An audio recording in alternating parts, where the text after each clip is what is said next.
Netcasts you love. From people you trust. This is Twit. Bandwidth for the Tech Guy is provided by CacheFly.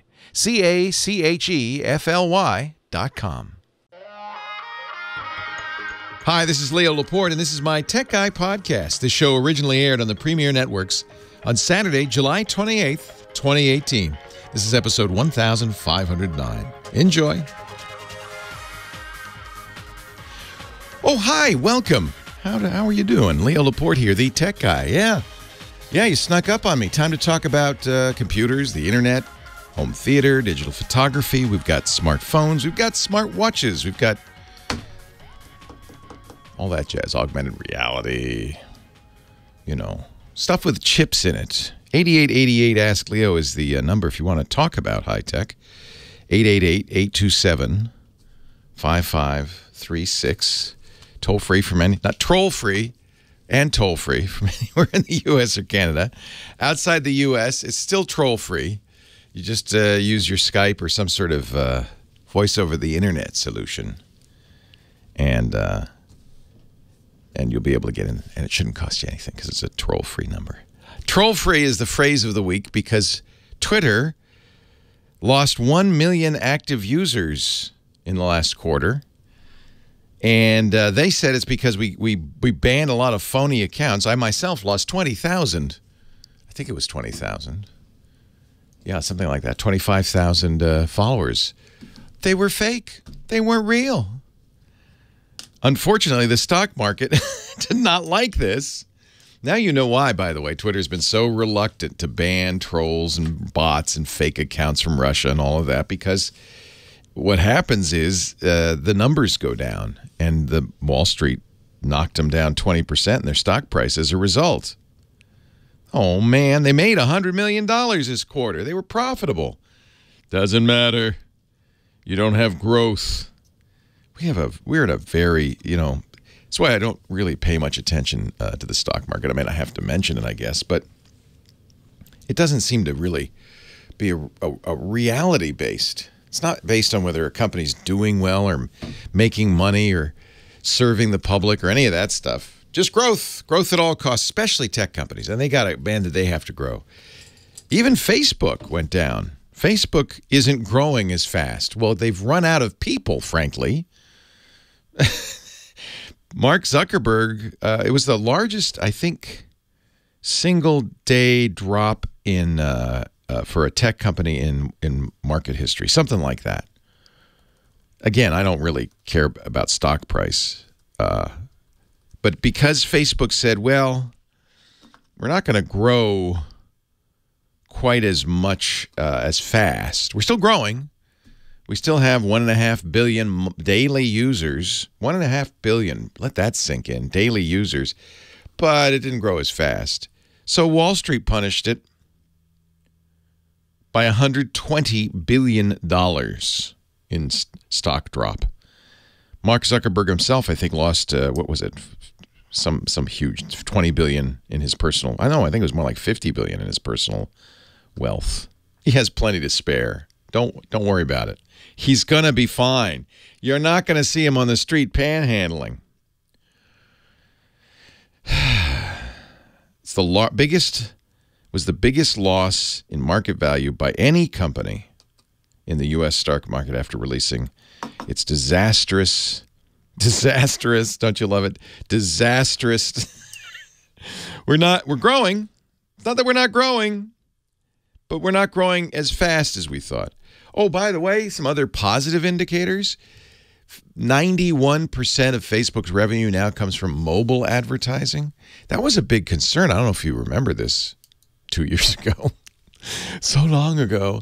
There was real concern whether Facebook, which made all of its money on the website, on advertising on the website, whether they could make the difficult transition to mobile as more and more users started to use their mobile devices instead of their desktop computers. Well, yes, they did make that transition. 91% from mobile. They did quite a good job, as a matter of fact. It is actually really a little telling that we are moving so rapidly from laptops and desktops to phones. I mean, that's dramatic. But it's impressive that Facebook could adjust to that. I think they did all right. Next largest loss, Intel, back in 2000. They lost $90 billion when the dot-com bubble burst. Microsoft in 2000 lost $80 billion in one day. In 2013, Apple lost $59 billion. Exxon, $52 billion. It's just, it's just numbers. And by the way, Facebook stock seems to be recovering just fine. Because what happens when you lose all that money in the stock market, when your value goes down? People go, "Oh, it's a deal. Let's go get some." Because you know what? I think Facebook's going to be all right. But they do have a little bit of a problem. Once everybody in the world uses Facebook, what do you do for growth? I mean, to me, that seems like, well, that's a good company. I think I'll take that. Maybe you won't grow much, but I think I'll take it. Everybody in the world uses you, and that's a problem. By the way, this is why one of Facebook's big initiatives is to get people in developing nations with poor internet infrastructure online. They call it internet.org. And they're going to put balloons up. They had this thing, they killed it. It was a drone plane that would fly around in circles and provide with internet. They called it, bad name, Aquila. This Aquila drone, they killed that project. But the idea was, let's get more people online because it's the only way we can grow. Did you see that? This kind of scares me a little bit, that Russia has penetrated the grid, our electric infrastructure quite effectively. They've got malware. You see, you're worried about malware on your machine. Forget that. What if the power goes out and stays out for days? What do you think the country would be like if there were no power for days? Forget internet, nothing. Wouldn't that be a good way to attack a country? Well, here's the good news. We now have our own cyber command with offensive capabilities. The next war is not going to be fought with tanks and guns. It's going to be fought on the internet. And you better believe the United States Cyber Command, which is now one of the 10 unified commands of the Department of Defense, has been elevated. It's not purely defensive. We've got offensive capability. Our hackers are better than your hackers. So watch it, Russia. Russia's been conveniently using Ukraine as their testing ground. They knocked the power out in Ukraine for just a few hours, but it's widely agreed. There's a test to see, does this work? Yeah, it works. Okay, good. We'll keep that in the back pocket. I shouldn't talk about sad stuff. Let's talk about happy stuff. The Apple MacBook, very nice. I've had it for a week now. Everybody was complaining. It was overheating. You probably saw it. In fact, I was amazed at how a few YouTubers with kind of poorly formed tests could really scare people away from it. And I bet you Apple noticed. Monday, they put out a fix. They said, oh, whoops. There was I don't understand how this works, but there was a digital key that was inadvertently left out. Here it is. And boom, like that. All the new MacBook Pros with the i9 processors, boom, 4 gigahertz solid. And if they get hot, they go down to 3.5 gigahertz. Awesome performance. So they fixed it. But I bet you watch people just going to have in their mind, the YouTube stars who said, oh, no, this thing's too hot. One guy put it in a freezer. Do not put your computer in a freezer, okay? Bad idea. Now the reviewers are saying what I've been saying all along. This thing's mighty fast. It's mighty expensive, but if you need a lot of performance and you want portability, it's a good choice. But see, this is the problem, is the negative story persists. It's going to last forever. Hey, let's take a little time out. We're going to get you ready and get your calls on the horn here. We've got Kim Schaffer answering the phones. Leo Laporte, the tech guy, 8888 Ask Leo. We're going to take a break. Come back. take your calls. Talk high tech right after this. Oh, that's a good one. Did you see that Charter Spectrum got kicked out of New York? Oh, I should have told that. That's a good story. Oh, this will make you feel good. The entire state of New York, they said, you know, you guys suck. Haven't you wanted to do that with your cable provider? You guys suck. Get out of here. Your history, get out of here. That's gutsy. We wanted to do that to Comcast in Petaluma when I was on the city's digital committee, but no one had the will. Leo Laporte, the tech guy.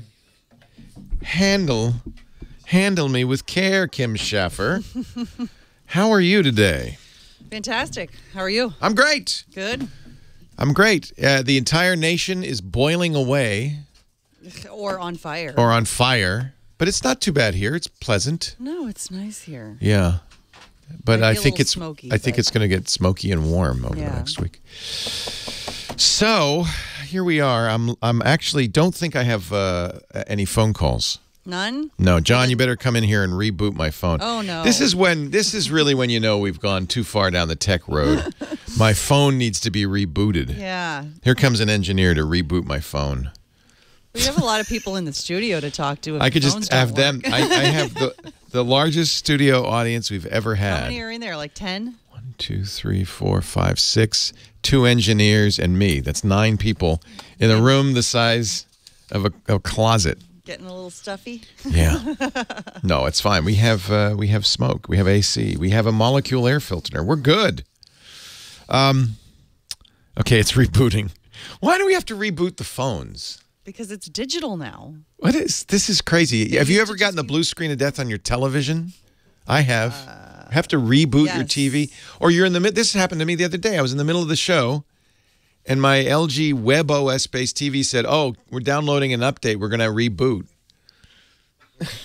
It's like, do we have to have a computer in everything? There we go. It's working. The reboot fixed it. What a crazy world we live in.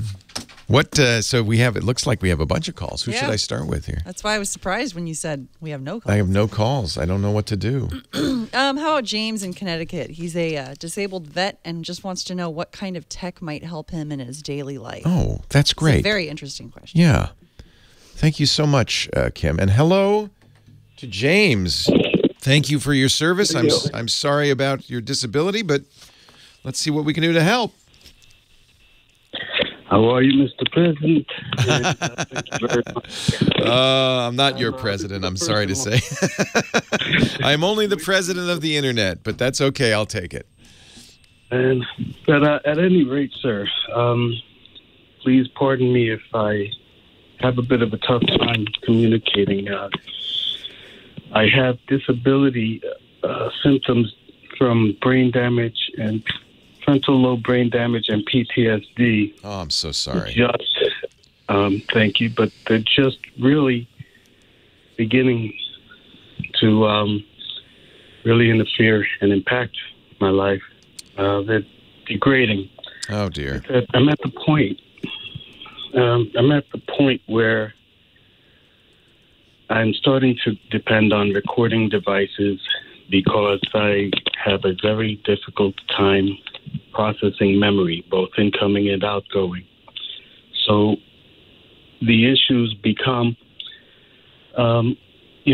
impromptu recordings are needed. And there's, of course, a concern of the quality of the audio. But there are also every means of communication is impacted with me. So I'm listening, watching, and speech. You may, for example, begin to hear me either slur or stutter. That means that I should probably just slow down a little. Yeah. But with that in mind, I've been in tech forever. You're probably sick of seeing me online. I'm usually sending you Steve and the other stories. You might recognize me as F-Stop EFF. Oh, it's so nice to meet you. Of course. So clearly, you've already kind of become aware of how computing can continue to keep your access to the world alive, right? I mean, that's obvious. Yes, sir. Yeah. Yeah.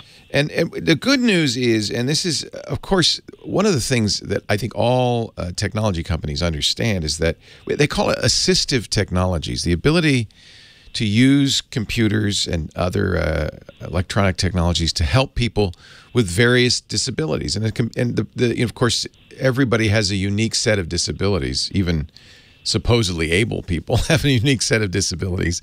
And technology can really be used to assist. Voice technologies these days, like the Amazon Echo and the Google Home, I know help a lot of people, blind people particularly. Your computer can be configured to help you. And, of course, if you have mobility issues, when we've seen it, people like Stephen Hawking use a computer not only to compute, but actually to communicate. His voice for the last few decades of his life was computerized. And that's an amazing thing. The good news is the VA, Veterans Affairs, has a technology website that might be of great interest to you. It's VAAtech.org.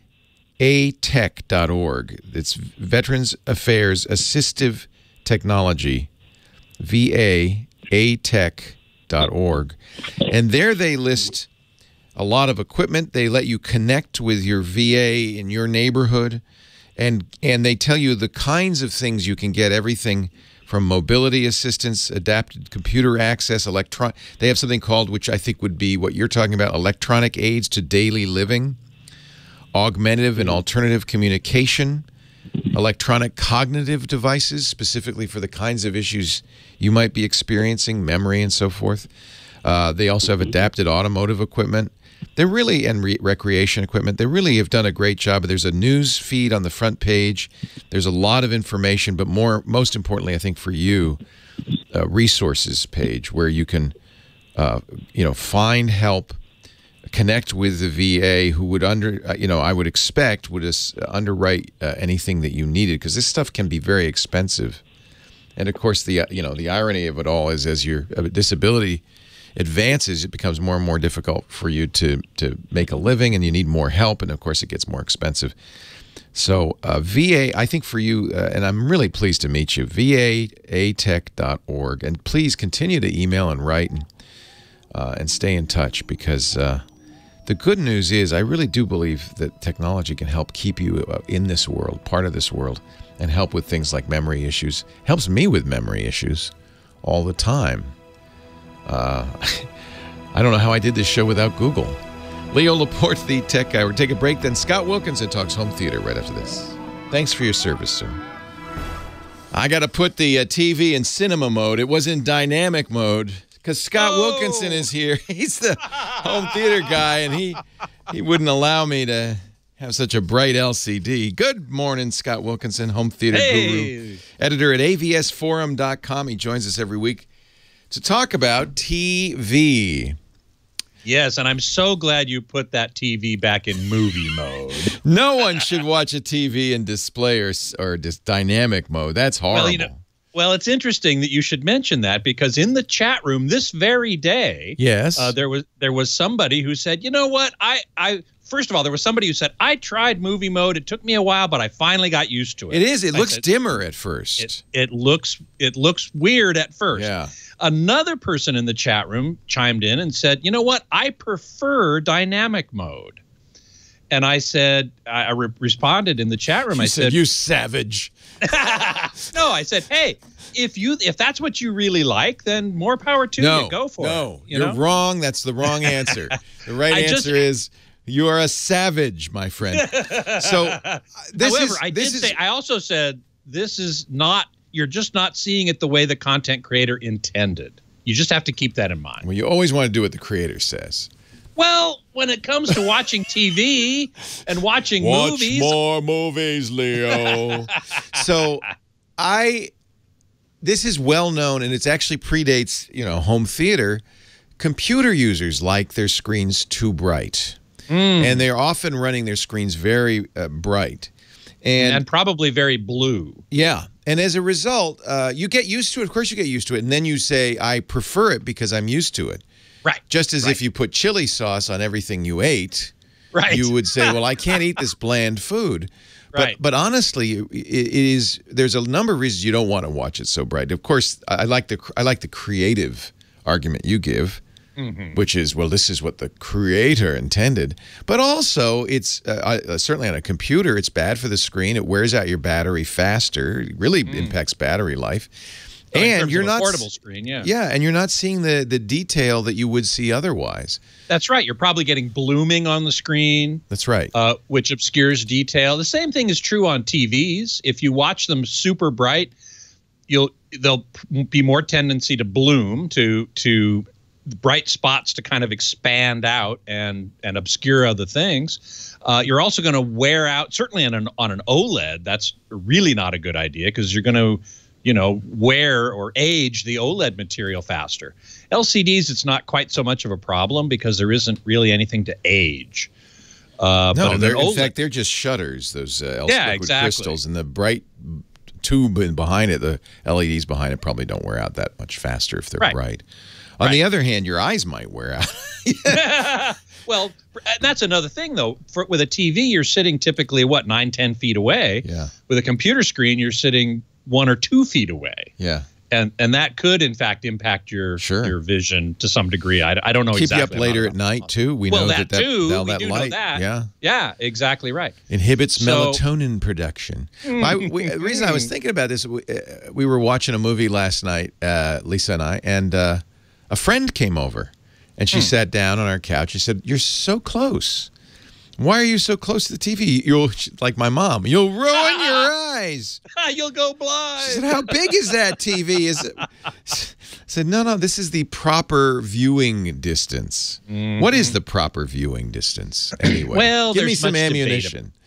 Yeah, there's much debate about that. I generally say it depends also on the resolution. You've got a 4K TV. I do, and I want to sit close because I want to see the detail. You want to see all the detail, and you want it to be immersive. The closer you sit to a given size, the more of your field of view the screen takes up. And by the way, and maybe this impacts the initial conversation about brightness, we turn out all the lights. We sit in a dark room. Another reason, and if you do that, dynamic mode is definitely not the way to go. You'll hurt your eyes. Now, you will. I do remember the advice back in the day. I don't know where I read this, probably Reader's Digest, that you have a light on in the room. You shouldn't just watch TV in the dark. In the total darkness. And you know that's actually true. Really? Why is that? Yep, it is. Because your eyes adjust to the amount of light that's coming in. You know, like when you go in from a bright daylight outside into a dark theater, you can't see everything for a little while. Your eyes take a minute to adjust or acclimate. Yeah. So that happens with the TV too. But if you put and putting a light on in the room, the ideal way to do it is a very specific thing called a bias light, which is a sort of a long tube light like a fluorescent bulb or LEDs now. Put it behind the TV and set it to produce a little bit of light that biases the eye's acclimation into the same range where the TV normally is. You get less eye strain, and it's much more comfortable viewing experience. Now I have something, and I don't know if this is a good idea, but Hue makes these kind of weird dome lights. They're battery powered, but I keep them plugged in. That are kind of like ambient lights. I'm trying to find the name for them, but they I have them behind the TV, and that's good. And so it does kind of and it casts like a glow on the wall behind the TV. Now the question is, can you adjust the color of white? And what color should I make it? I can. You can. Good. Oh yeah, it's Hue. All those Hue bulbs. Well, there's some white bulbs, but exactly. They're what we call RGB LEDs, so I can do almost I think on any color in the rainbow. Well, you want it to be a very specific color of white. Technically, that color of white is called D65. And whether or not, I don't know the Hue app particularly, but how you could find D65. Your TV, your OLED you're talking about is calibrated, right? I mean, I did it. Yes, you know it's calibrated. Although I do remember you said it didn't really need much. It was pretty accurate. It didn't. That's right. So the best way to do it by eye would be to display something that's a reference white on the screen. And I don't know if you have any of the I do have the reference DVDs, yes. Reference DVDs. So they will have a reference white pattern. Okay. Put that white pattern up. Yeah. And then adjust the color of the hue light to match that white as much as possible. Just by eye? Just by my eye? Well, I mean, ideally you would use a meter, but I don't know if you have a a colorimeter handy. Yes. So to just do it by eye, as long as your TV's calibrated, you can get relatively close. So I have behind behind the TV. I'm trying to remember. I think the wall probably isn't pure white, so that's going to give a color cast to it. So I do need to do this by eye because I'll need to slowly change. These are the Hue Go lights. They're kind of it's in a kind of translucent plastic container. I think they're just supposed to be ambient lighting, right? Right. So I'll play with the slider till it looks the same as on the screen. Is that what you're saying? Mm-hmm. Yeah. And then I have these sconce lights behind it that flicker like a flame, but I shouldn't use those. No. You should not use those. Okay. No. Although it's very cool. I feel like I'm in a dungeon. Maybe only when I watch horror movies I'll have those on. Right. Yeah. Exactly. Now, if somebody wants to get a real bias light, there's a company called Cinema Quest, and you just Google that, look it up. They sell real bias lights. Not too expensive, $30, $40, something like that. But what you're doing, I think, is, and they're the right color white automatically, just out of the box. What you have to do is you have to kind of adjust yours to get them close to the right color of white. Once you do that, then you've biased your eyes into the right dynamic range so that you get much less eye fatigue when watching TV in an otherwise darkened room. We'll put a link in the show notes. Hue actually has an article on this. Oh, excellent. Yeah, HueHomeLighting.com, what bias lighting guide and why you should be using it. Oh, I should go look at that myself. That sounds very interesting. Yeah, because, I mean, I got the Hues just, because they're cool. Well, yeah, I have a little, my Amazon Echo, I say, it's boom boom time, and the lights go down, the music comes up, but that's another story for another day. Thank you, Scott Wilkinson, avsforum.com, Leo Laporte, the tech guy. I hope that's not too adult for our family audience. Mommy, what's boom boom time? Oh, he's a drummer. He's a drummer. It's all right. Don't mind him. All right, let me get your we'll get my clock up there. Your settings and all that, and you can take her over. I appreciate that. How's life in the Wilkinson household? Oh, life in the Wilkinson household's very good. Good. Pretty hot down here, but yeah, you guys are getting some real. Oh man, last week it was well over 100 every day. Yikes! Yeah, I know. It's going to be really hot this week in Petaluma, but we're going to Tahoe to escape the heat. Ah, very good. Yeah. Very good. Unfortunately, we're not taking a summer vacation because Joanna's got to work some extra days at the hospital to cover for a colleague, so we're not going to be able I don't like to take summer vacations generally because that's when everybody else is taking them vacations. Well, that's true. So if you don't have You're kids, exactly right. take them in when the kids are in school, so we kind of do spring and fall. For us, the best time to travel. Speaking of which, I mentioned I'm going to be gone, right? Did I give you those dates? Okay. Yeah. I think pre-records on August 19th. Okay, good. You're all set for that. Good. All right, I will let you have the con. Thank you so much. For the next 3 minutes. That's all you get. So thank you. I shall do that. Hey, everybody. Nice to see you. And thanks to those who were talking about dynamic mode and cinema mode. I'm not sure I can remember who they are. Oh, I Am Special UK. Got used to cinema mode. You do get used to it, and it's more comfortable, in my opinion, than dynamic mode. But somebody else, Maverick 56, really likes dynamic mode. Okay, that's fine.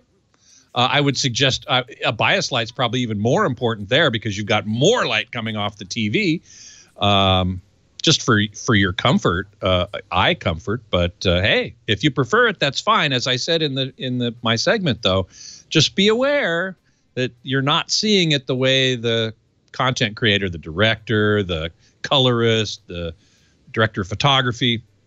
It's not what they envisioned with their art. I guess it's like going to, what would be a good analogy? Maybe going to a museum, looking at a painting, and the painting has a color cast on it somehow. Maybe somebody put a piece of cellophane over it that had a color cast to it. And that's what you're looking at. And okay, if you like that, fine. But I still say better to look at what the creator really intended. And I don't mean that in any religious sense, of course.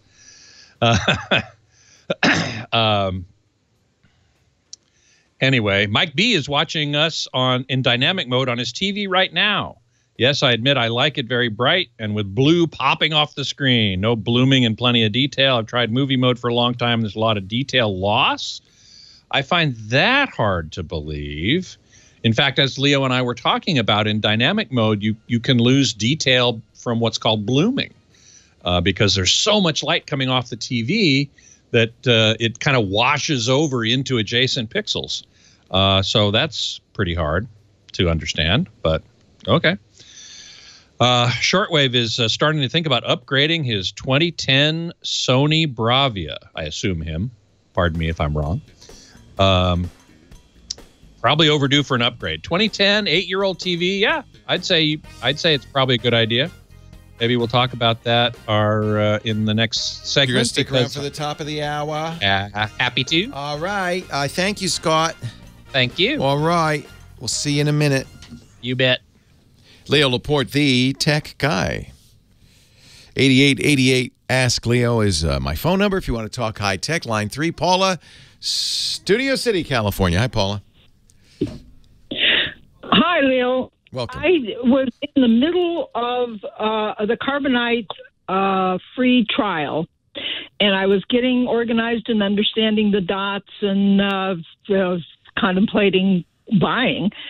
And all of a sudden, Dell and Microsoft both took over the overlays on what was on my desktop, all the folders and So you files. can't tell what's backed up now.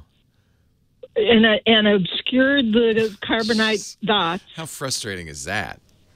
Oh, it just made a mess out of my desktop. So I called the tech advisor, and he explained it. He couldn't fix it, but he explained that it's very competitive, the backup.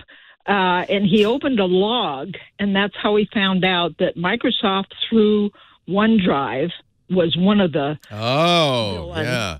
And, of course, it's Microsoft's operating system, so they're going to win. And Dell, with its Dell backup, was also simultaneously fighting for my attention. So he couldn't really fix it. Well, you can fix it. You can fix it. I don't know why he couldn't fix it. He may be told, don't uninstall those things, but you don't have to. If you wanted to use, see, he can't fix it if you say, well, but I want to use OneDrive and I want to use the Dell backup. Then he can't fix it. I would ignore the Dell backup. Just disable that. Well, I did that because it was in my system tray. I was able to close out. It'll restart though every time you restart the computer, probably. So you have to tell it don't log in at startup. Well, a few hours later, all of that disappeared and the dots came back. The Dell dots or the Carbonite dots? Oh, yeah. Yeah, which?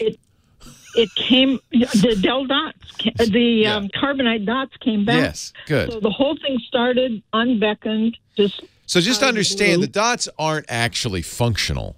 You're still getting backed up.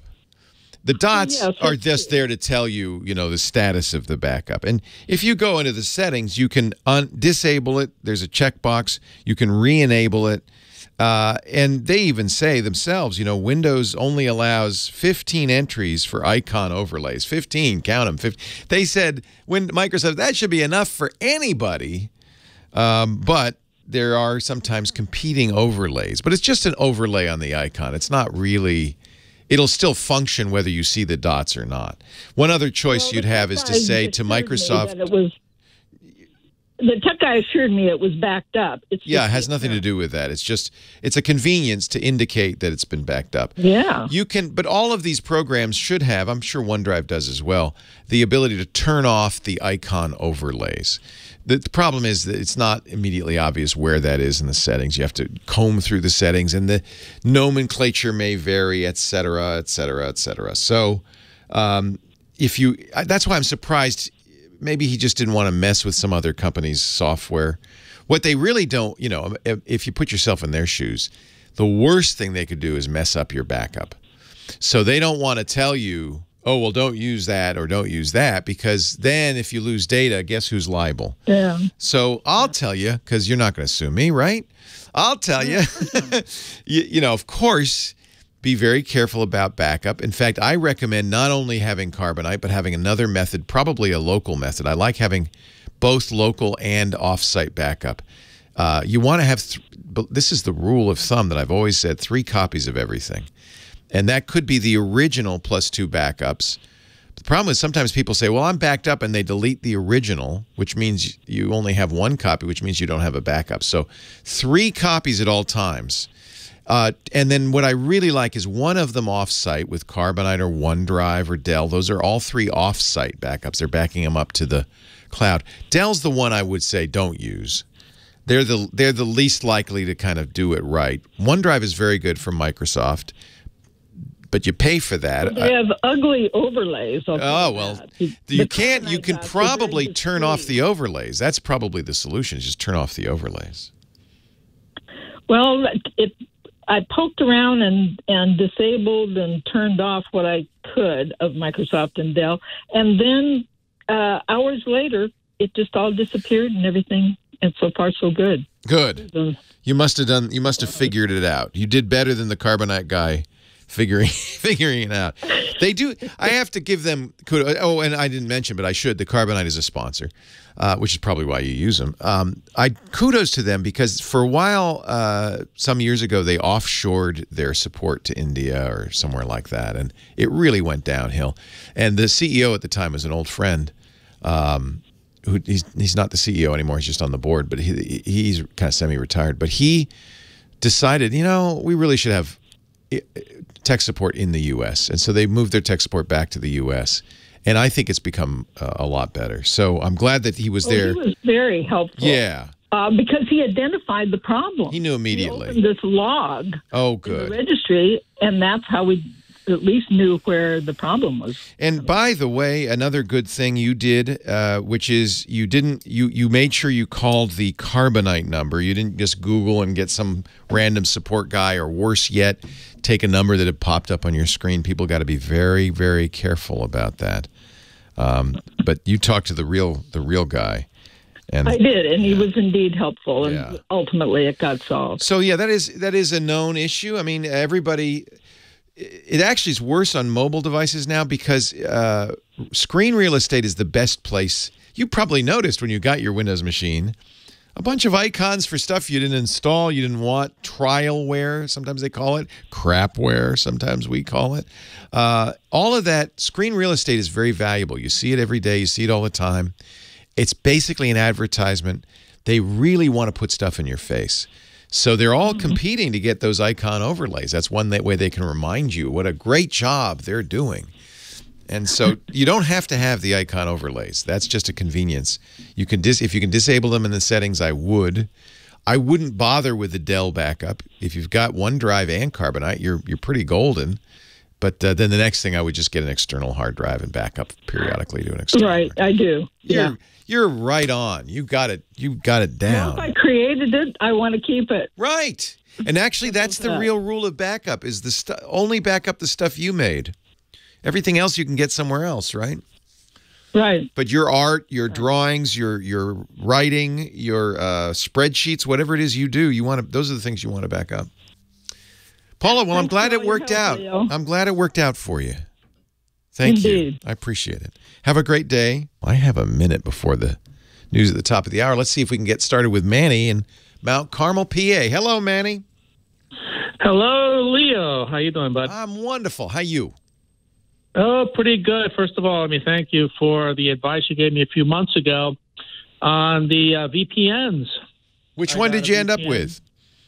NORD, Nord. NordVPN's very good, yeah. I have that, and I also got the tiny hardware firewall. Oh, how do you like that? I love it. I love it. I looked at one of your old screensavers there, and I was very interested. Now you don't need both. One because no, I don't. I use some because of my access to the truck stop. Sometimes I have a little trouble connecting, so I'll just use the NordVPN. Got it, Manny. We got to take a little break. Hang on. Thank you for that testimonial, and we'll answer your question right after this.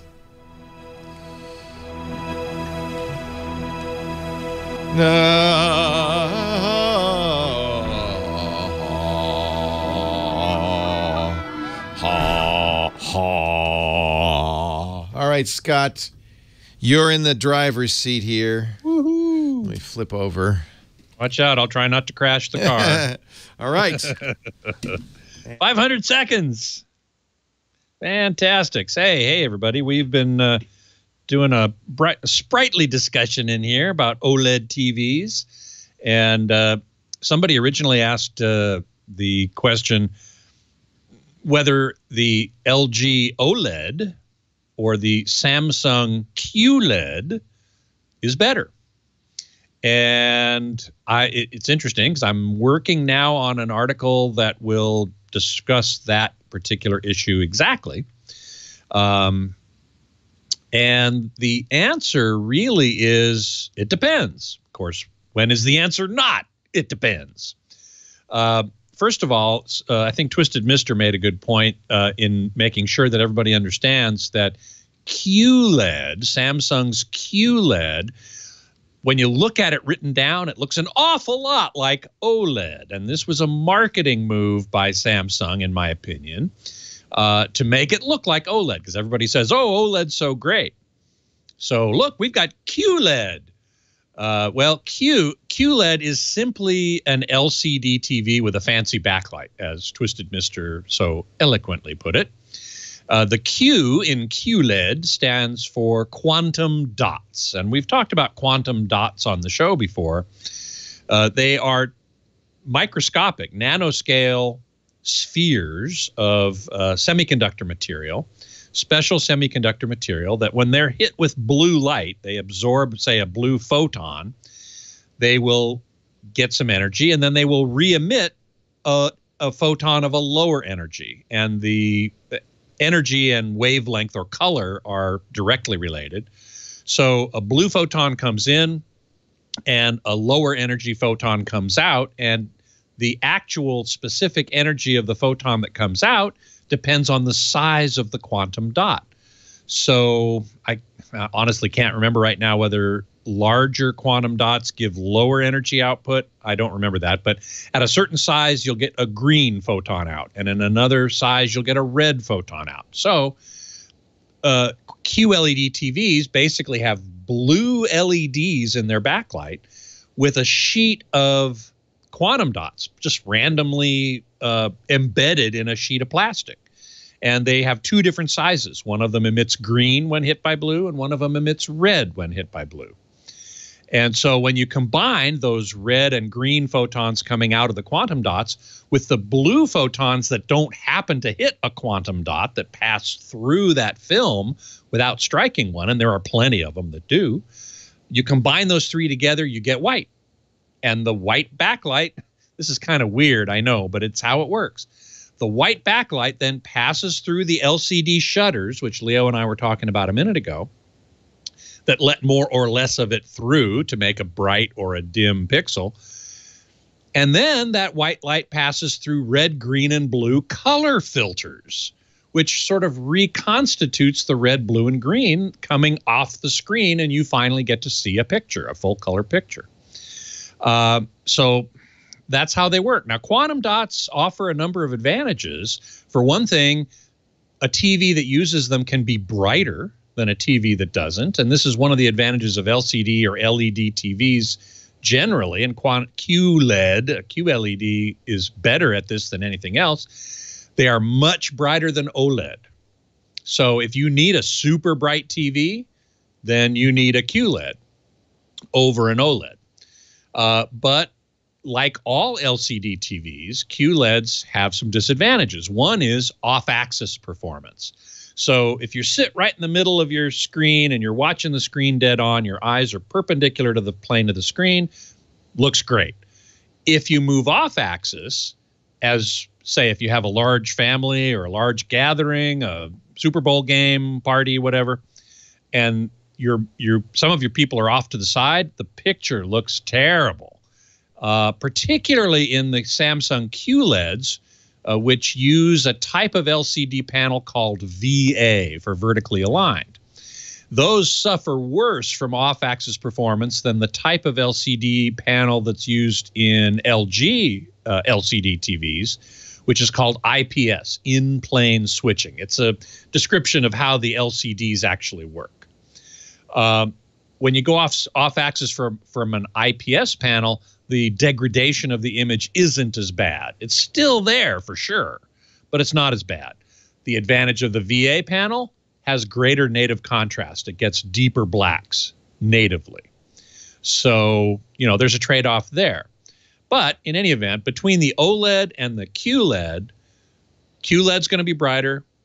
OLED's going to have essentially perfect off-axis performance. OLED does have some image retention potential. QLED does not. No LCD does, for the most part, essentially. OLED will get deeper black than QLED. QLED will get a deep black, but it's not as deep as OLED. So, as I say, I'm writing an article about this. It'll appear hopefully Monday or maybe Tuesday if I'm not lucky. And it sort of goes back and forth about this. Which one you should get depends on your circumstance. If you're in a super bright environment that you're watching TV in, maybe the QLED would be better. If you can control the ambient light to some degree, an OLED might be better. I certainly don't think you have to watch in a completely darkened room, bias light notwithstanding, what we talked about during the show segment. I think an OLED works fine. And if you have a large group, it works fine.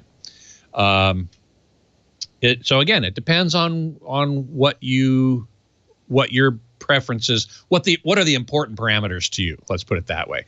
Interestingly, the 65-inch Q9 FN, which is the Samsung flagship, lists for, I think it's $3,800, and the 65-inch LG C8 OLED lists for exactly the same amount. Now on their website, the Samsung has a promo price, which I don't know how long that'll last, but the promo price of $3,000, and the LG is $3,500. So if you buy it directly from Samsung, you'll get a better deal on the QLED. So that's one thing in its favor. Anyway, that's sort of the long and short of that. Lumpy, I did not see Mission Impossible. I had a bunch of other stuff going on, and I just was a little tired of bombast, shall we say, which I'm sure that one is tremendous. Now, it's been getting great reviews, and so I probably will go see it, but I didn't race out to see it on the first night, as I often do with such things. Check it. Don't know how to say that screen name. Old Vizio's having problem with the IR on the TV, not the remote. What should I do? I got your email on that, and I'm actually researching it. So stay tuned. I might have an answer for you. It's a very odd problem that I've never heard of. Thank you so much, Mr. Wilkinson. My pleasure. Have See you next a wonderful week. All right. Thanks. Take you care. too. Bye-bye. Bye-bye. Well, hey, how are you today? Leo Laporte here, the tech guy. Time to talk computers, the internet, home theater, digital photography, smartphones. We got smartwatches. We got all that jazz. And if you'd like to talk about it, all you have to do is call me. Anything with a chip in it. 8888 Ask Leo, the phone number, 888-827-5536. Toll free from anywhere in the U.S. or Canada. We were talking before the break with Manny. He's in Mount Carmel, PA. We were talking about Manny had gone out and subscribed to 2 VPNs. One was a software-based called NordVPN, very well known. And then you've noted that I've mentioned several times a hardware-based solution called the Tiny Hardware Firewall. And it's actually from a company called Wi-Fi Consulting. And they have their own hotspot VPN that they use, and they also have the so-called black hole cloud. And the way actually black hole cloud is kind of a unique solution because each user has their own virtual VPN server, so you have dedicated access to it. But the difference is NordVPN is good for, and other VPNs are good for appearing to come from different countries. So sometimes people want to get around geographic restrictions on content, and so they want to appear in some other country. The Tiny Hardware Firewall is, I think you've probably deduced, you don't get to choose where you're coming from, and I think it's always in the U.S. So it's not good for that kind of thing. But what else did you want? Is that right, Manny? I think that's the case. Yeah, that is the case. I mean, for me, I love it. I can also go onto the TOR, the other router there, the Onion router.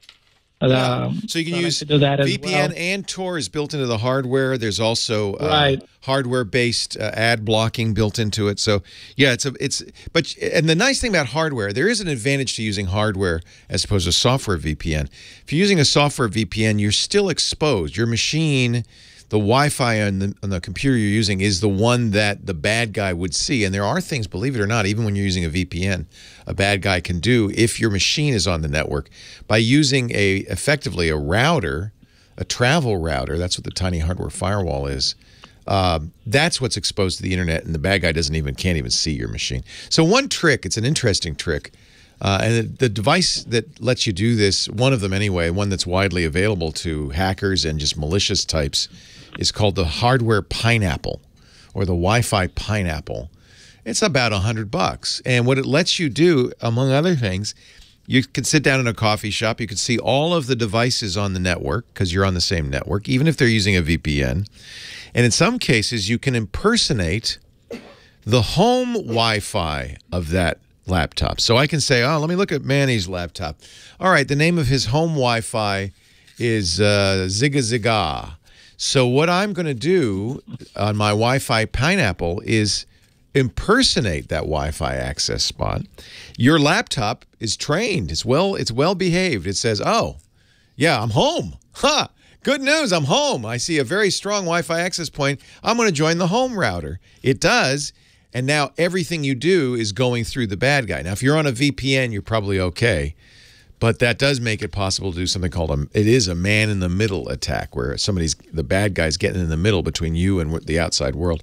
That's fairly risky. So there are things that having a hardware firewall, probably will be more secure. That the advice generally that the Tiny Hardware Firewall people use is connect to this by Ethernet, so that you don't, and then turn off your Wi-Fi radio, so you're not even visible. You don't even exist to the hacker. That machine is not available, and that's probably good advice if you're a spy, if you really want privacy. What can I do for you, Manny? Well, I heard about the specs last week that you were talking about on the Mac Pro, and on the top of the hour there, you were also talking about it. I have a 2013 Mac Pro, a 2.7 gig processor, i7 core, 16 gigabytes of RAM, and all that. And I love my my Mac Pro, especially the function keys.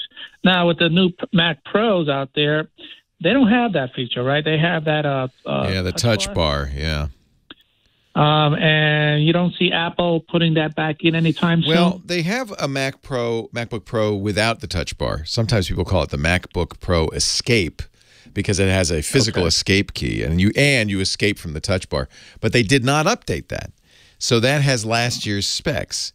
Apple is very adept at frustrating its customers, I have to say at this point. Yep. And to be fair to Apple, they're the only company that can make Macintosh hardware, so they can't, and they don't want to make 100 different models. That was a pitfall they fell into back in the bad old days when Steve Jobs was gone, and they don't want to get back into that. They want to make a narrow line of products But that's going to disappoint some people. And what's all the more disappointing is you can't then just go to someone else and get a Mac laptop. You have to only get the models they make, and they make a limited number of models. So I've kind of bit the bullet. I really I got the i9 MacBook Pro 15-incher with the Touch Bar. And I really love the speed of this computer. It is noticeably faster. Apple's claiming in some cases 70% faster than the comparable model, but from last year. But there's a couple of things I would say. One is I hated the keyboard. It is a little bit better. They've put a little silicone barrier to keep crumbs out, and that actually dampens the hit of the keyboard, which was a little hard for me. Apple says it makes it quieter. I feel like it's a little more comfortable. I think I can live with that. And there is a software. The problem with the Touch Bar, it's not necessarily a bad idea if applications support it, but nobody does. So the promise that's there is not fulfilled. However, there is a very nice program, it's $20, called Better Touch Tool, that lets you use the Touch Bar for a lot of different stuff. And I think that makes the Touch Bar pretty interesting. I have problems in general with the philosophy of the Touch Bar. It feels like Apple says, well, we just don't want to do touch on a Macintosh, even though in the Windows world, touch is everywhere. We don't want to do it on the Macintosh because we want you to get our iOS products. Those are designed from the ground up to be touch. So instead of doing that, we're going to give you this Touch Bar, which is really just a little screen the size of the function row key, and we'll let you touch that. But it's not the same, Apple. And you have to look down and look at it. And if you're a touch typist, you've been trained not to look at the keyboard. That's the whole point. You don't have to. You can type. Now, all of a sudden, they have something on the keyboard that you have to look at because it changes all the time. It's different for every program. It's different depending on what you're doing. That's frustrating. Yeah, a bit of a distraction. And if you're a programmer and you use the escape key, a physical escape key is pretty important for a lot of programmers, and it doesn't have a physical escape key. So, in many ways, Apple hardware disappoints. However, I'm going to keep this one. I did send back the last MacBook Pro, the 2017 MacBook Pro, because I couldn't bear the keyboard and the Touch Bar. But I'm going to keep this one because the speed is remarkable. And with Apple's patch on Monday, they solved the throttling problems that people were reporting. For the things I do, including photography with Lightroom, which is notoriously slow, I do a lot of programming. For the things I do, it is lightning quick. And, my wife, who's on the fence, she has an old MacBook, which is very slow. She's on the fence. She said, give me an account on your computer. Let me try it. She was using it all last night, much to my dismay. She says, we're going to the Apple store today. She wants one. Because she likes speed. She doesn't want to wait around, and it really is noticeably faster. So I think I can safely recommend it. You may not want the i9, unless you really know you need that speed. Get the i5 or the i7. Okay. Because the reason I bought the high-end Mac back in 2013 is because programs and everything, they always step up throughout time. Right. They get slower and slower. And you're due. Right. It's been 5 years. You're due. But I think you will find this a worthy upgrade. But before you buy, make sure you can live with the keyboard. Okay. That's the big difference. The screen will be better. The speed will be better. I probably wouldn't get the i9 unless you need the ultimate in speed.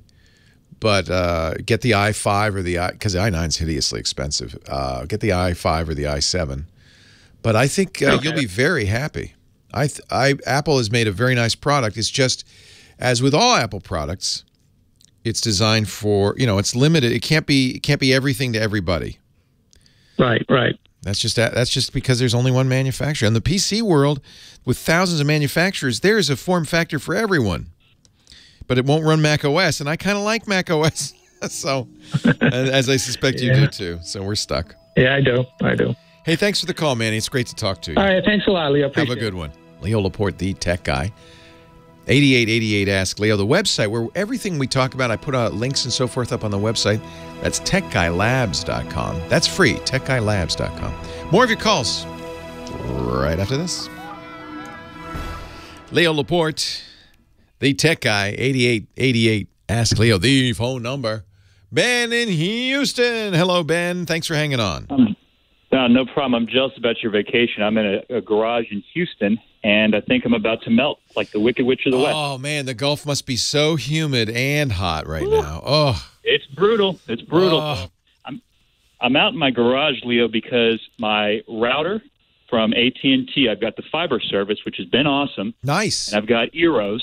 Okay. And the Eros are amazing. I know they're a sponsor, and I'm not saying it just because of that, but seriously, I install them for people for a living. Oh, do you really? Yeah. Are you like an IT guy for hire? Is that what you do, or?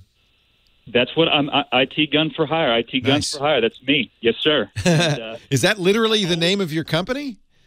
No. It's not it would the name be of my company. It would be a good name, though. What's the name of your company so people in Houston can know who to call? It's called ComperTech. Comper, C-O-M-P-E-R. Yeah, because you got to have the word kind of computer in the name of your business. Yes, you You're do. a computer guy. But you're a person. That's right. And it's tech. ComperTech. Like it. There you go. You figured it out. So it's interesting. So you go around and, of course, it's really ironic. I've mentioned this many times, but here we are. This kind of networking stuff used to be the province of like the elite IT guy at a business. Now we're all expected to understand routers and switches and channels and frequencies and all this stuff. Well, I'll tell you, it got a lot easier when the Orbeez and the Plumes and the Velops and Eros, which like I said are my favorite, came out. And it's been smooth sailing until Friday of last week. I got the call from the wife. The Wi-Fi's not working. The kids. This is your house. Aren't coming through. This is your house. Yeah, this is my house. So this shouldn't be happening. Yeah, well, that's the irony. My wife does this to me, and it certainly galvanizes action. She's done this many times. Not since I got the Euro. She said the Wi-Fi's not working. Maybe I should call Russell, our IT guy. And man, I said, you're married to the tech guy. How dare you? How dare you? I said verbatim pretty much the same conversation. But that's my job. I should be able to fix this. This is embarrassing. So what's happening? Demoralizing. Yeah. Okay, so. You don't have to tell your wife you called me. I'll provide the consultation secretly. Between you and me, right? Just between you and me. Us. So, that's right, yeah. There are two lights on the modem that I have, the modem router. It's the one that AT&T provides, not like Comcast where you can buy your own, which I'd love to do. No, because UVerse is kind of different. You really have to use theirs, yeah. That's right. Yeah. And there's a power light and a broadband light, both of which are on solid green. Okay. And they're supposed to be. And what's happening is that, it's when I run a speed test. I don't know if it's just coincidence, but I'll run a speed test in the Eero app, and all of a sudden, the broadband light starts blinking green, and I can go out and reset it. And by what I mean is unplug and replug the router, and by router I mean the AT&T router. The Eero, comes back online. Everything's happy, but inevitably it happens again and again. And so the blinking green light to you indicates that the broadband's not working. Exactly. It's not like a network light that blinks when there's access. Not an activity light. It should be solid. Exactly right. It should be solid green. Okay. On solid, and I've had them come out and replace that ONT little box, which is where the fiber turns into Ethernet, and they haven't replaced it, but they redid the fiber, and they came out and they said, Ben, it's all good. And I said, well, I've tried everything. Why don't we maybe switch out the router and modem and the ONT? And they said, no, you don't need to do that. And now I'm kind of kicking myself. I wasn't more insistent because getting to the point, I have an Orbi, I have an Envelop. Like I'm pulling out all the stops here. I'm going to try these different pieces of equipment, but they all seem to be doing the same thing, which is making that broadband light start blinking green. And that's interesting. Scratching my head. So is that UVerse modem, is it also a router or is it just a modem? It is a modem router combo. Okay. And the Eero will work in bridge mode as as a secondary device behind somebody's router, but it prefers to be the router. You don't have any choice on that. You can't make the UVerse equipment act as merely as a modem. You can't turn off the routing. There's some way, according to the Eero's website, where you can maybe call AT&T and maybe they can walk you through it. I gave up on that a long time ago. Because that would be ideal. Eero, in order for Eero to do a lot of its advanced features, it needs to be the router. Correct. Yep. You know that. Now, I'm looking at AT&T's documentation of their U-verse router. They say, as you say, flashing green is not, that means it's restarting. So it sounds as if it's crashing the router and restarting it. Yes, that sounds reasonable. I'm on board. Yeah. If it's green, the gateway's powered on. If it's flashing green, the gateway is starting. If it's amber, there's a software update in progress. If it's red, it's malfunctioning. So it never gets to amber or red, though. It just flashes green. Does it stay flashing green for a while? It'll stay like that until I come out and put my computer man hat on and start unplugging and replugging. Reboot it. Yeah. Yes, sir. That's interesting. It's been my experience, and actually I don't have an answer for you, but we can all work together maybe to find an answer, that when I tax the router like really hard, like for instance a speed test, which downloads a 50 megabyte file and then uploads a 10 megabyte file to test the speed, and it's solid throughput, I feel like something gets hot and overheats, and it sometimes causes both routers and modems to get flaky. And I wonder if that's the issue, in which case the only thing you could do is to say to AT&T, I need a newer one. This one is on its last legs. Whenever I do high throughput, it restarts the router. It restarts the modem. And that's it's funny you mentioned that. I have it. Like I said, I'm out here sweating up a storm. I put the enclosed, media. It's hot. Whatever you call it. Yeah. In my garage. My garage is an air conditioned. That box, I put a thermometer in there because I was thinking maybe it gets really hot. It's almost 100 degrees in a little box. And hang on for a second. I have to take a break, but hang on. Leo Laporte, the tech guy. More calls right after this. Yeah, the heat is definitely a bad thing. We were talking about the MacBook Pros earlier, and I did notice that when it gets to 100 degrees Celsius, it will throttle. It will never get above 100. That the whole machine, all the cooling, everything Intel does is designed to keep it from going above 100 Celsius. Now, yours is 100 Fahrenheit, but that's external. That's external, right? So that's according to some little sensor I put in. It's got it's that indoor-outdoor kind of thermometer, and I looked up the specs, and it says that the modem can operate at up to 107 degrees Fahrenheit. Oh, it's right on the edge. Yeah, and see, the problem is what you'd like to know is what the UART, that's the serial chip, and the processor, what temperature they're at. Because if it's 100 outside, they may well be hitting 200. Whew, okay. You know? So that's the issue. And I think if you could get it, somebody's even saying just try sitting on its side. Changing the thermals might make a difference. Getting a fan to blow at it. I can do one better, Leo. Why don't I've got a drill, and I'm not afraid to use it. I'll just drill through the wall. I'll lose the beauty of the little box I created. We got some water during Harvey, and we got to open the walls up, and I put in this beautiful box that all the wires come in. Oh, I bet it's really hot in that box. It is. I didn't think about that. You don't think about these things. That's why I'm not in construction, because I'm not thinking about this. Well, let me try it inside, Leo. And, try it inside, or even just put a little fan on that box. Just like you have a fan on your PC case, right? Just put a little muffin fan on there, just to keep the circulation going and see if that helps. It sounds to me from what you've described, given that it happens when you're doing, you're exercising it hard, that it starts to get blinking, which sounds like it's rebooting. It might really be indicating, I'm too hot. Do you think that a replacement from AT&T, I mean, that seems like the next logical step? Well, that's of course, as the equipment gets older, it does get less robust. It gets more sensitive to heat. Right. So I would just don't even tell them what's going on. Just say, hey, look, this thing, it's blinking green every time I really do a lot of throughput. I think I need a new one. Yeah, okay. Let's see if you can get a new one. That might just fix it. That's good. Yeah. All right, well, keep your fingers crossed for me. And, I will. That's a pain in the butt, especially for the Copper Tech guy. It's not something I need to be advertising. That even the Copper Tech guy has. Oh, somebody said, "Why do you have all these technical problems, Leo? You're the tech guy." It's because I'm the tech guy, right? We push the envelope. What's the expression that the cobbler's kids have no shoes? Yes. It's like, why isn't my internet working? That's it's like, right. I'm busy My making poor shoes wife. for everyone else. Oh, my poor wife. But actually, the Euro did help us. But I do notice that the plume I can overheat. The Euro doesn't overheat, but I can overheat the plume. And when I do, throughput goes kabooey. It really is interesting. Yeah. Yeah. I'm glad I called you. All right, Ben. I was going to basically rewire the house, and I'm not going to do that anymore. Don't do that. Thank you. At least not first. Do the easy Have a stuff good first. afternoon. All right, take care, Ben. Bye-bye. Right. Hello, Johnny. Hey, Leo, how you doing? I am. Wow, where are you? Can you hear me okay? You sound great. It's quiet where you are, and I can't. Okay, I can't. I'm in an airport. I can tell. Guess the one.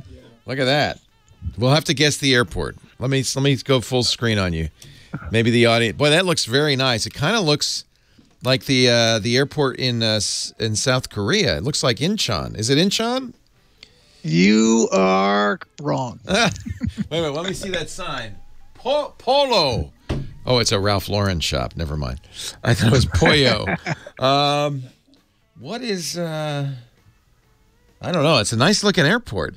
It's obviously an international airport because you've got those escape routes. And there's something on fire. Holy cow. Is that... Oh, hold on a sec. We're going to have to guess on the air. High and mighty is mighty low. I don't know when I muck a Mac. With me you can ride. It's in cabin and I settle that inside. Ba-ba-da-ba-doo. Listen. He's traveled every land. He's Johnny Jet, our traveling guy, our traveling guru, helps you travel better with technology each week on the show. And hello, Johnny. You're obviously I think it looks like you're in San Quentin. Are you in prison, Johnny? He's frozen. He's frozen. He's not moving. There he is. Now you're moving again. There. Where are you? My internet cut out for a second. Yes. Did you figure out where I am? Well, I thought at first, I mean, it's obviously an airport, although San Quentin's a good second guess. I thought you were in Incheon. You're in the South Korean, Seoul, South Korea airport. No, other side of the world. I am in Miami Airport. Oh, very nice. Polished floors. That's why I have my sweatshirt on, because it's Ralph freezing. Lauren. It's freezing. They always have the AC pumping because it's 90 degrees outside. That was the giveaway. He's wearing a fleece. I should have known. That means you're in Florida. Yes. That's awesome. Where are you on your way to visit Dad, or what are you doing? Actually, I just came to see him, and so I've talked about it a couple of weeks ago. I bought these tickets from that's right. L.A., Miami, Puerto Rico, 365 lie flat seat, and they're still available. I just checked just a few hours ago. And I think I was on that flight from Miami to Puerto Rico because it was like a 777. It was a very nice, or 747. It was a very nice plane, and I was surprised they were flying such a big plane for such a short flight. What airline is that? Oh, he's frozen again. So he's on airport internet, which means, as with all Wi-Fi, periodically it stops to let somebody else talk, which means Johnny's not going to move for a minute or two. And then he's going to come back and finish the sentence. Or not. You know what? Maybe not. Call the hotline again. Did he call the hotline before? Yeah. Oh, I should have answered it. Why don't you call him on the phone and see if we... Oh, he started moving again. I'm trying that right now. No, you're moving again. Keep going. Oh. I was trying to call your hotline, but it was trying to do it through Skype. I'll do it through the hotline. No, it rang, but I turned the ringer off because I didn't. I couldn't answer the phone. I was on the radio. All right, now we'll try him. Let's see. I see you on the hotline. Here you go. Wait a minute. Can I pick up? Hello, are you there, Johnny? Let me pick up. Hello, Johnny. I'm clearly on the weak internet. I apologize. That's okay. It's actually a good demonstration of the problem with Wi-Fi for internet telephony is that Wi-Fi is polite. So when a Wi-Fi signal is interrupted by another Wi-Fi signal, it will stop and wait a random amount of time and then come back. And that's exactly what we were seeing. You were freezing for a random amount of time and then come back. But see, it was gonna happen again. But the phone doesn't do that. So continue on. So I was telling you about the $365 fares are still there. L.A., Miami, San Juan. The trick is you have to book it L.A., San Juan, but you want to do the 777 that's between L.A. and Miami. Is that American? What airline is that? American Airlines. Yeah, I was on that flight. Yeah. Yeah, So, and then on the one to Puerto Rico is the 767. So you're on your way to Puerto Rico. I can't tell you where I'm going, but But you bought a ticket to Puerto Rico. You're not going to do that thing which will get you banned for life, where you get off the plane and you don't do the second leg. You're not going to do that, are you? No. I don't do that. The hidden city trick. Hidden city trick. That is when you buy a ticket like that and you get off, and you only buy one-way tickets, and you carry on only. Yeah, because if you get a round trip, they'll cancel the second leg, so that's no good. If you check bags, they're going on whether you get off or not. And if you're in a points club with that airline, they may very well boot you out for doing that. They don't like it. No, they do not like it. So you got to go to Puerto Rico. I'm not sure why they don't like it. By the way, they got their ticket. I don't either, because I'm buying tickets all the time, and I end up canceling them for for whatever reasons. And so they're not refunding me. I'm losing my money. So I don't understand why they don't like it. They actually save money because they don't have to pay for fuel to fly you. That seat's sold. Right. It's not like somebody else could take that seat. I mean, maybe that's it. They figure, well, if you're not going to take it, we could sell it to somebody else for twice as much. I don't know. No, because LA, Miami, first class on that same flight is $1,600. That's why they want to make you pay $1,600. That's competition. Yeah, exactly. So that's exactly. Go to San Juan. Puerto Rico's gorgeous. I love Puerto Rico. You don't have to twist my arm, buddy. I'm actually, believe it or not, I mentioned earlier that Lisa wants to go to the Apple store because she wants one of them new MacBook Pros, and it's right next door to a fabulous Puerto Rican restaurant. So we're going to the Puerto Rican restaurant for fried plantains and chicken adobo, and then we're going to go get a MacBook Pro. So that's my hot date for Saturday night. There's nothing wrong with that. So actually, I have an interesting quick tip. I was about to get on the plane the other day from L.A. to Miami, and just before I boarded, I was going through my mental checklist twice, second time, and I realized I forgot my computer cord. Ah! And I have a HP new Spectra, and I was like, "Are you kidding me? I cannot travel without my laptop. That's where I do all my work." Right. And it was too late for my wife to come drop off my cord, and I don't have a backup. I used to have a backup with my other computer, but this thing has a tricky plug. See, that's why I no longer buy computers with tricky plugs. Only buy, in the new MacBook Pros like this, the new HPs are like this, something that uses Type-C charging because that's generic, and you can get that anywhere, cheap. Okay, the Type-C charging. Write that down. Only buy computers with Type-C charging. Phones, computers, everything now has Type-C, which means I always have Type-C chargers with me. Gotcha. But so what I did is I went into the counter at the gate and said, "Listen, are you oversold?" Because I was trying to make lemonade out of lemon, saying, "Hey, maybe I could make some money instead of losing money." Yeah, give me $400 to kill this flight. Yeah. Yeah, but the agent said, "You know what, we're okay," but he appreciated it. And I said, "You know what, to tell you the truth, I forgot something at home. Is there any way you can put me on a later flight?" And normally they don't, but because I was nice and also I had a first class ticket, he said, "You know what? Sure," and he did it. So that's nice. The takeaway is to always be nice to the gate agents. Always be nice. Yeah. Always to everybody, but especially the gate agents and the flight attendants. Because they hold your life in the palm of their hands. They do. I always am nice to people who hold my life in the palm of their hands, or other parts. Yeah. So what do you want? You usually come here armed with a website and an app. Do you got something for us today? I do. Yeah, sure do. So I have a website called College Nannies and Sitters and Tutors. Sorry. It's an app and a website. So, my wife and I, when we travel, we still have not been able to, put Jack in someone else's hands. But one of our colleagues really highly suggested this company. It's been around since 2001. They're in 31 different states. So when she travels, she, for business, she has a nanny or a sitter come to her hotel and babysit. And she said it's a great. They've never let her down. She uses it all the time, and so that's why I'm. So I'm ready to do it. The college part is they're all college students. Is that the idea, or? Yes, I mean that's what it appears to be. Especially in the summertime, they said, but they're all throughout the whole year. But and it's U.S. and they do it's U.S. only, right? It's not international. Only U.S. Only 31 states. They're not international. Okay. Nice though. That's a useful.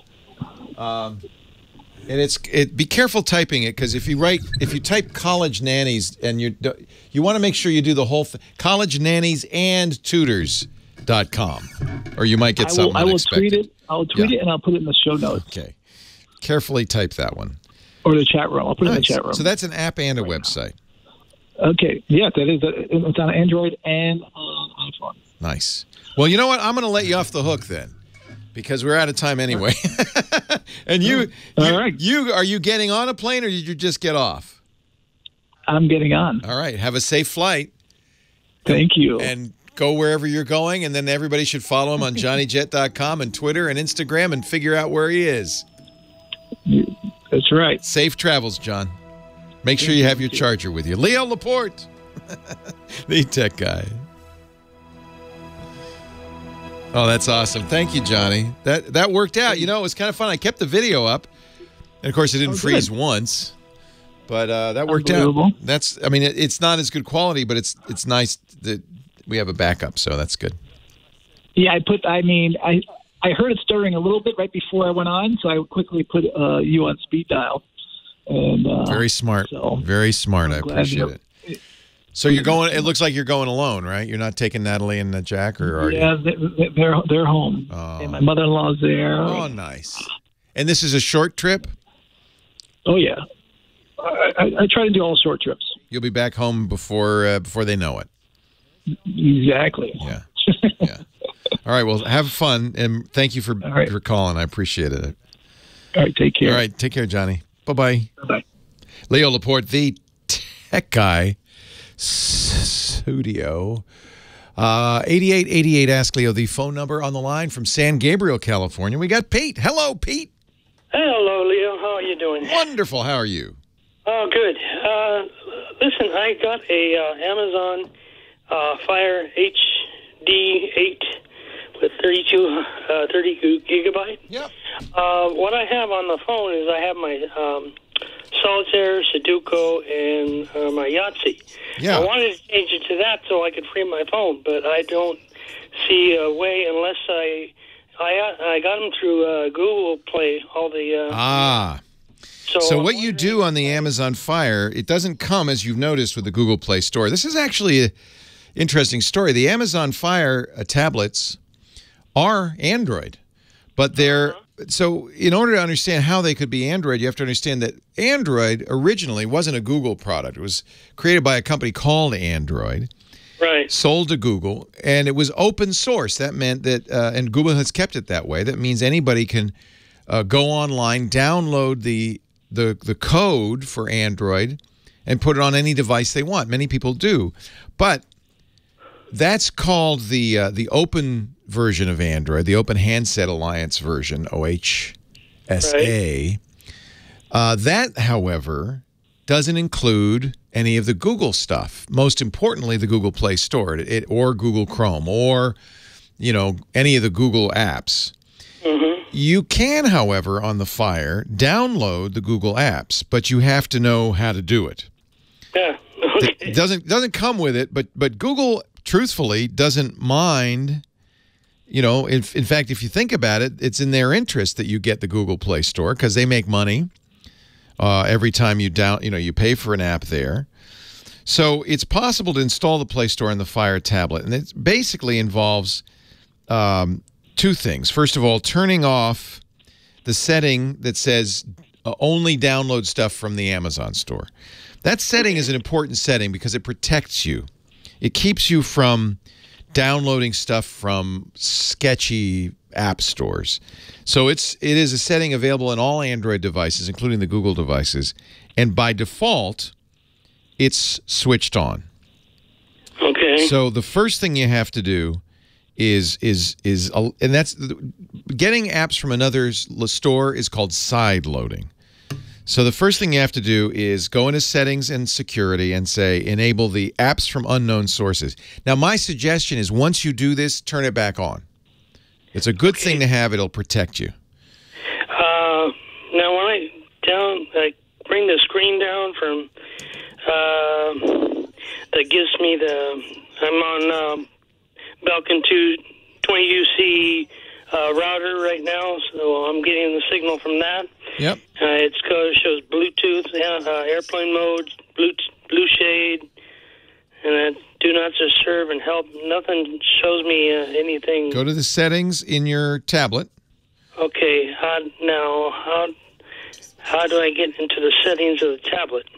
This is brand new to me. Yeah. And it is a little challenging because it doesn't actually look like Android at all. So it is a little challenging. Yeah, you see it in the carousel there? Yeah, hold on a sec. It's in the carousel. Okay, settings. Okay. Yep. And then there's a security tab. Security. Yeah, I'll tell you what. I don't want to take the time to walk you through it, but you'll find it. And then enable in apps from unknown sources. Then that's step one. Then step two is you've got to find the unknown sources. And there's 4 things you need. You need the Google account. I mean, actually, this may change because Google's always fiddling with this. But as of a few months ago, and I'll put a link at the show notes at techguylabs.com that gives you the links to this. You get it from something called APK Mirror. APK is the name of an Android app. It's an APK. And APK Mirror is...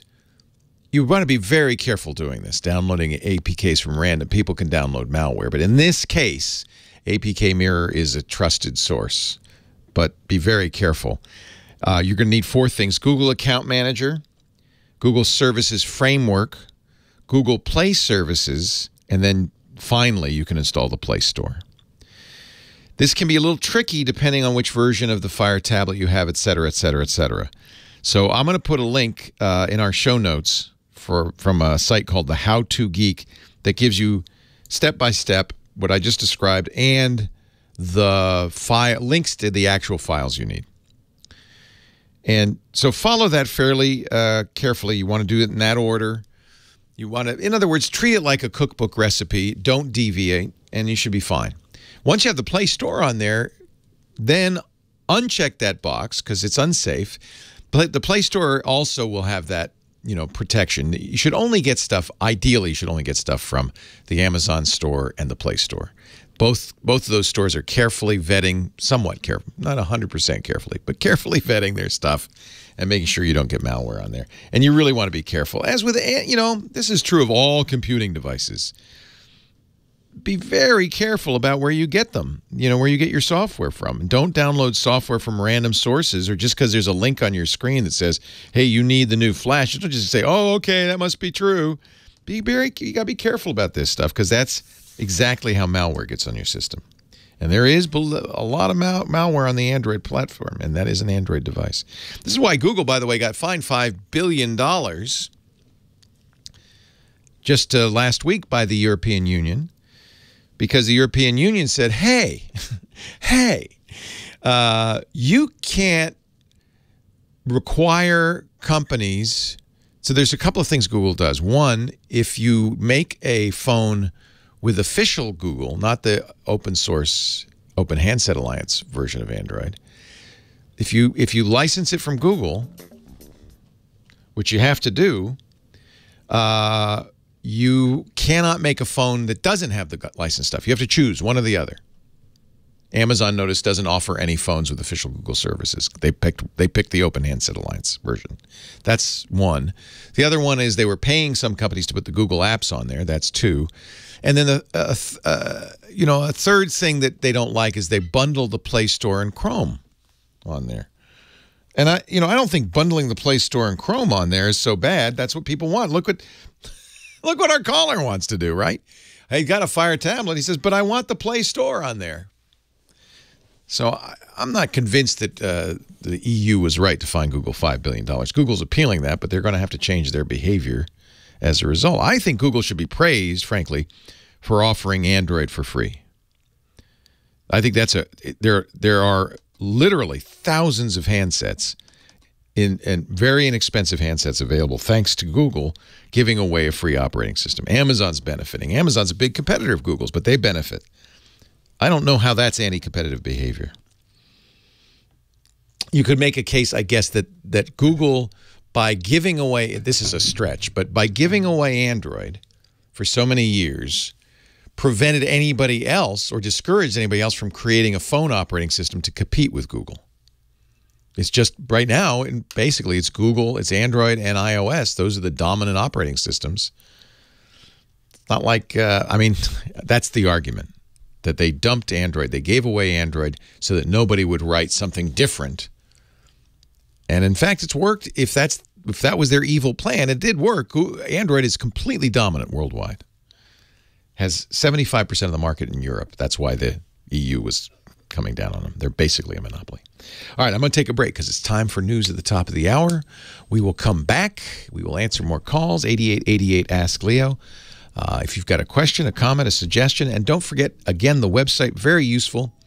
I can give you that recipe, for instance, for putting the Play Store on your Android device. That's all at techguylabs.com. Free, no sign up. Leo Laporte, the Tech Guy. Well, hey, how are you today? Leo Laporte here, the Tech Guy. Time to talk computers, the internet, home theater, digital photography, smartphones, smartwatches, and updating your Google Play Store on your Amazon Fire tablet. You know, no, I've just been running through it here. I have I don't know how old this Fire tablet is. It's, you know, the nice thing about the Amazon Fire tablets, they're very inexpensive. They're basically an ad for Amazon. But because they don't come with, you know, the Google stuff, you know, that's probably why they're less expensive. And I think it's why a lot of people say, well, I would really like to have the Google Play Store on here, right? So that's the question. Can you get the Google Play Store on here? And as far as I can tell, it's a fairly easy thing to do. I've actually been walking through it on this older tablet. You start by... Actually, I'd love to just put regular Android on here because this is basically a big ad for Amazon, right?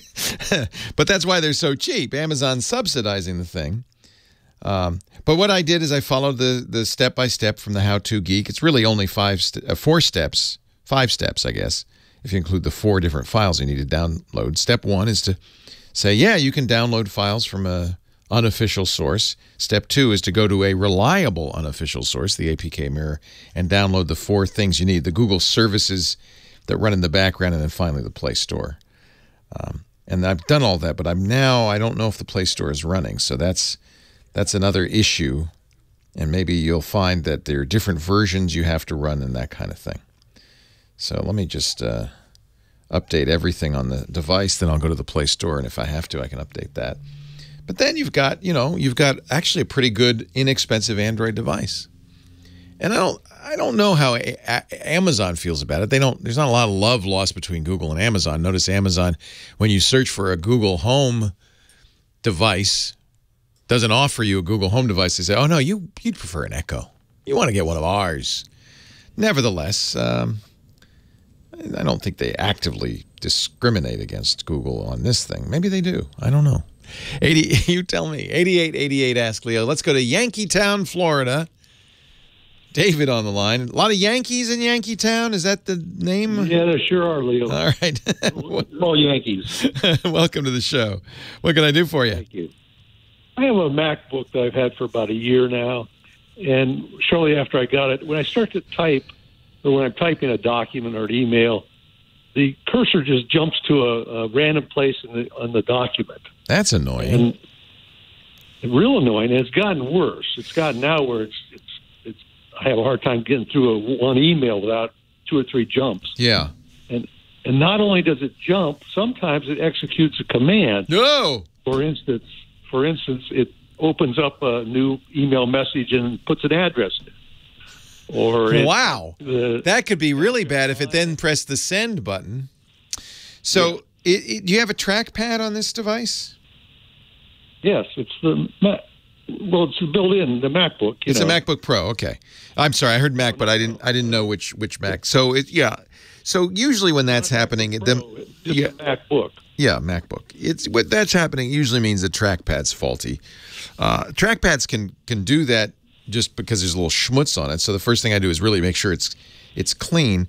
But what I'm thinking is you're getting stray touches on the trackpad. Does that make sense? Yes, it makes sense. It's as if an invisible ghost was tapping the trackpad and moving your cursor around for you. Now, but I've had every MacBook or laptop that Apple ever made, and had trackpads that never had that happen before. Well, it's not supposed to happen. Yeah, I'm not saying it's a built-in feature. It's my typing style that I'm. So the MacBooks, and as do all Windows machines with trackpads, have built-in software that's called palm rejection, that supposedly when you're typing, it will ignore, because if you think about it, there's your hand right there, and the trackpad's right under it, that will ignore trackpad input while you're typing.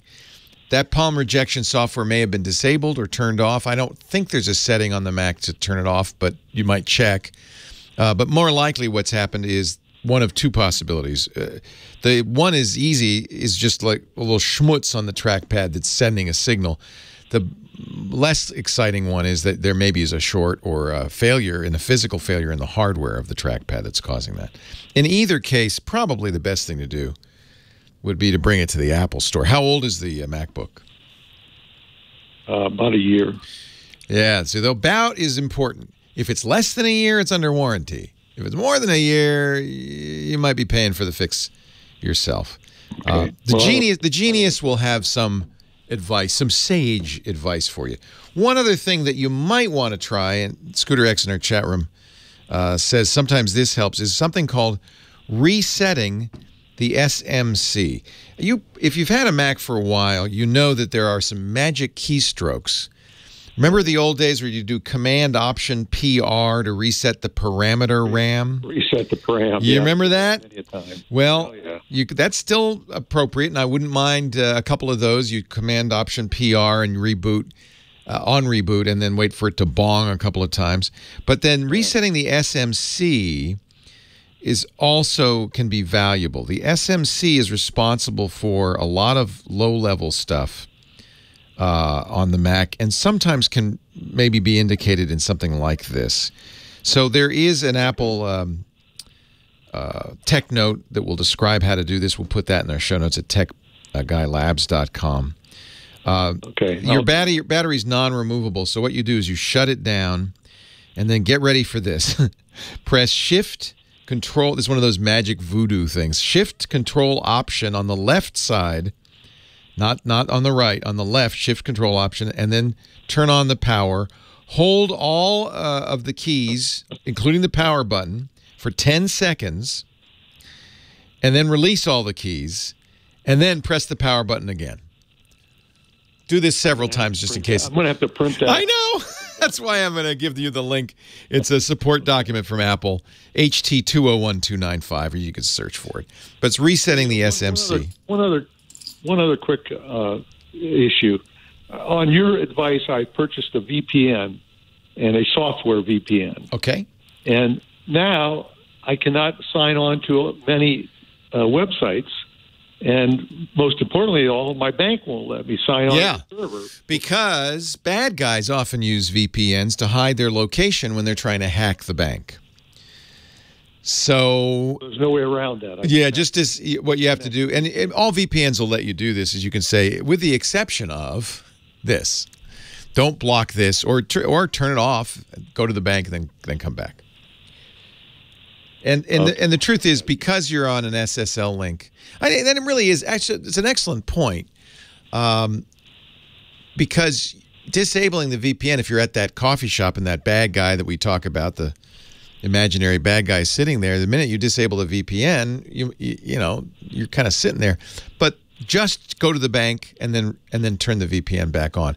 The bank is encrypted anyway, because of HTTPS, secure HTTP, so he can't see your banking transaction.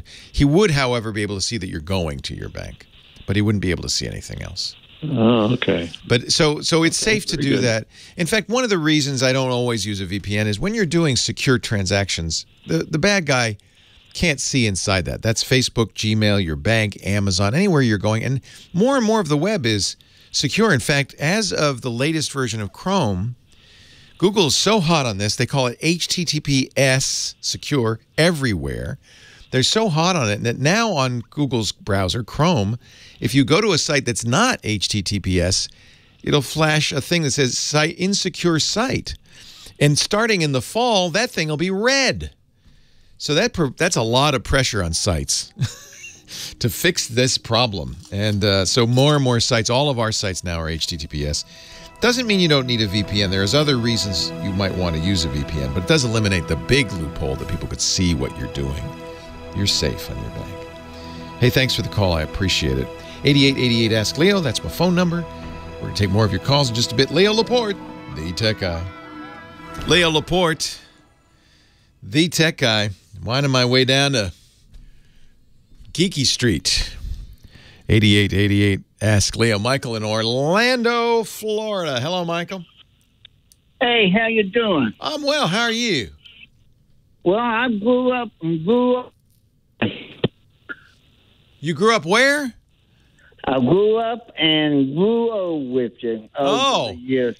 I'm 65 now, and you're a bit younger than me. I'm catching up. But you grew up with me. I don't know. I don't know if I like that.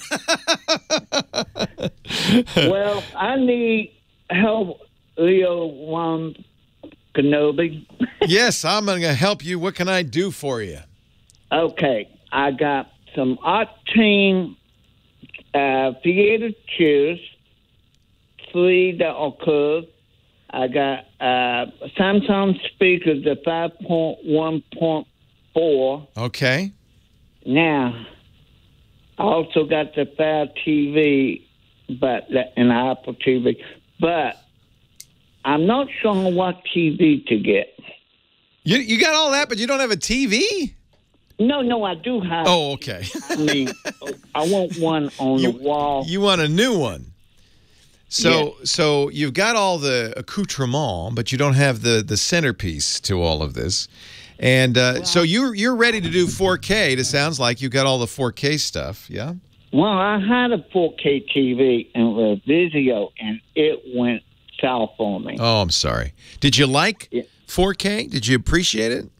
Oh, yeah. I love it. I got the Apple TV. Yep, if you got the new Apple TV, the 4K TV, you got the Roku Ultra. You said you have a Fire TV. If you have one of the newer Fire TVs that support. One that have that on it, and I can say, turn on my TV. Please don't. Yeah, the Fire Cube. You have the Cube. So that's 4K also. But even better than 4K, honestly, and I love 4K. 4K is double HDR, so it actually is called Ultra HD. But even better than UHD, Ultra HD, is HDR, which is high dynamic range, and almost all the new TVs have HDR. That means that there is a broader range between the darkest darks and the brightest brights. HDR, in my opinion, even makes more difference in the quality of the display than 4K does. 4K, you'll only notice that if you're fairly close, but HDR, you'll see, and you may even not notice it immediately, but it gives it a much nicer look. Whenever possible, I watch 4K HDR. Yeah. So the TV I have, and it really depends on budget. The TV I have, which I'm very happy with, you probably already know since you grew up with me, is the LG OLED, the OLED, and I have a B6, which is the 2016 least expensive version. But I'm getting a brand new refrigerator from Samsung that has the display on it. Okay. So I'm really, and I actually got Samsung vacuum cleaner, the rumba type. You having Samsung? You're all Samsung, aren't you? No, Apple, but I like these things. Well, the Samsung makes, and Scott was talking about it earlier, they also make an OLED that you can get. Don't get you could get the QLED. The QLED, to me, is Samsung's attempt to confuse consumers, because Q looks like a lot like O, doesn't it? And if you just were kind of casually shopping, you might look and say, oh, there's an OLED for $1,000 less. But it ain't an OLED. It's an LCD, an LED backlit LCD using quantum dots. That's the Q. And QLED is I don't think quite as good. It is if you want bright. So if you're going to watch the TV and you can't close the curtains and you're watching the daytime, then a QLED, the Samsung QLED would be a very good choice.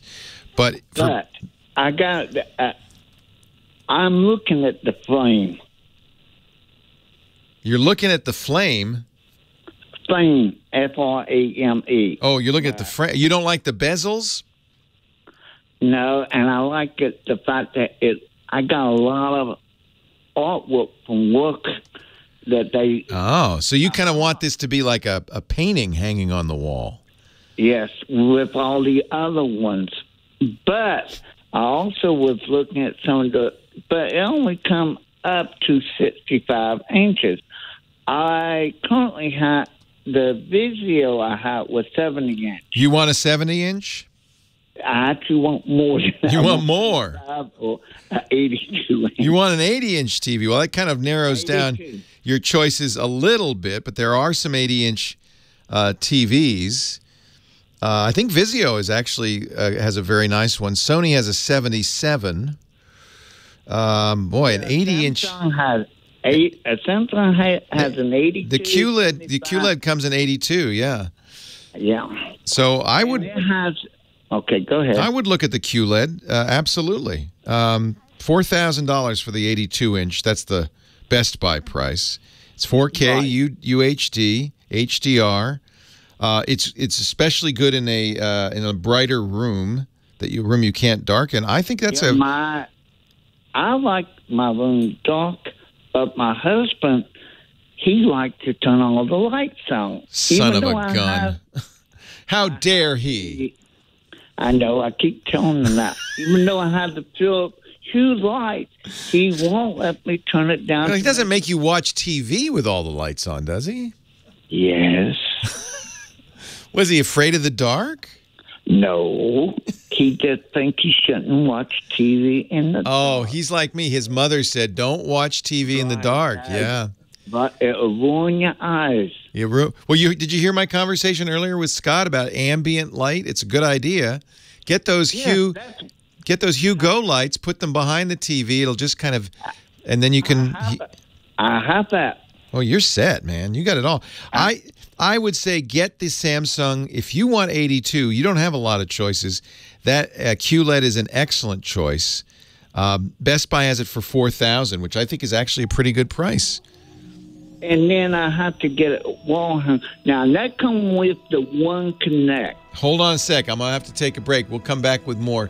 Thank you. Leo Laporte, the tech guy. You're just full of surprises, Michael. One more thing. What else now? What else? Okay. It comes with the One Connect connection, right?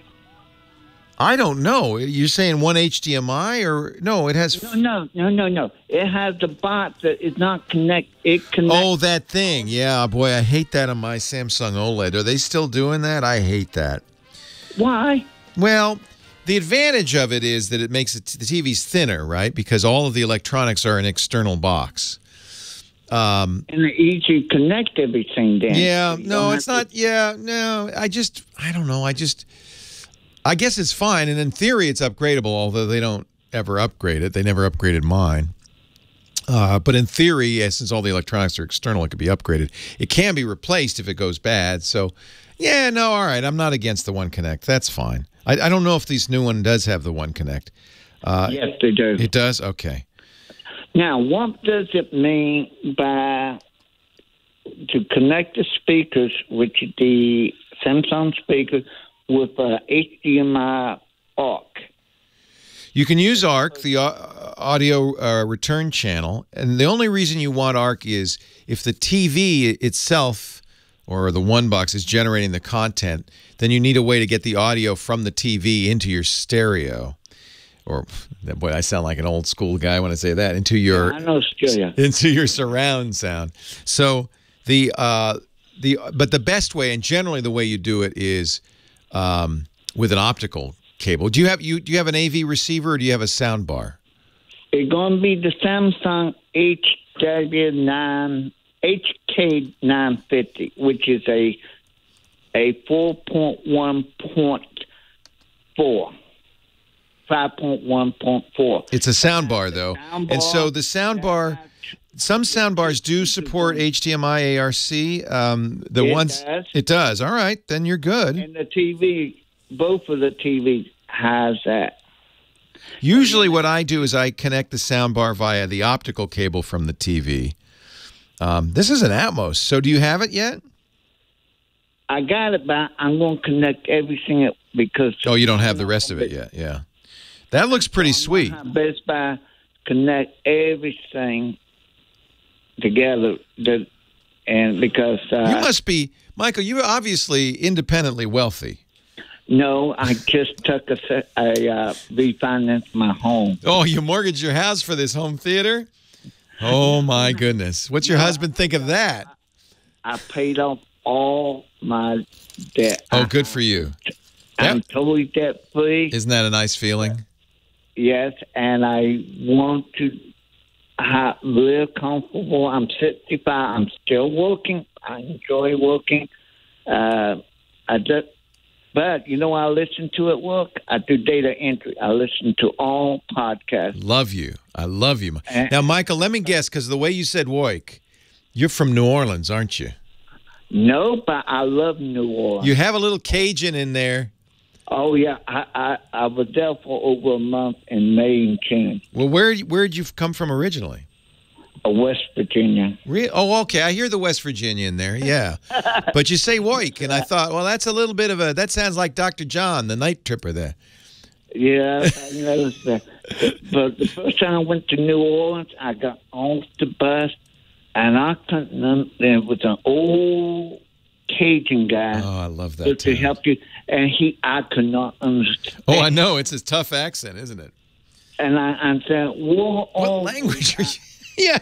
And he was saying Elysian Field and St. Claude Avenue, but I had no idea he was saying that. Well, I'm sure no one's told you have an accent at all. No, I have a speech impediment. Oh, okay. But you do have a little West Virginia in there, too. Oh, yes. Yeah. After living here in Orlando for a couple of years, my parents came down for a visit, and I'm listening to my dad, and I'm going, he talks like he got rocks in his mouth. Hey, I have to run, Michael. It's great to talk to you. 8888 Ask Leo. On we go with the show.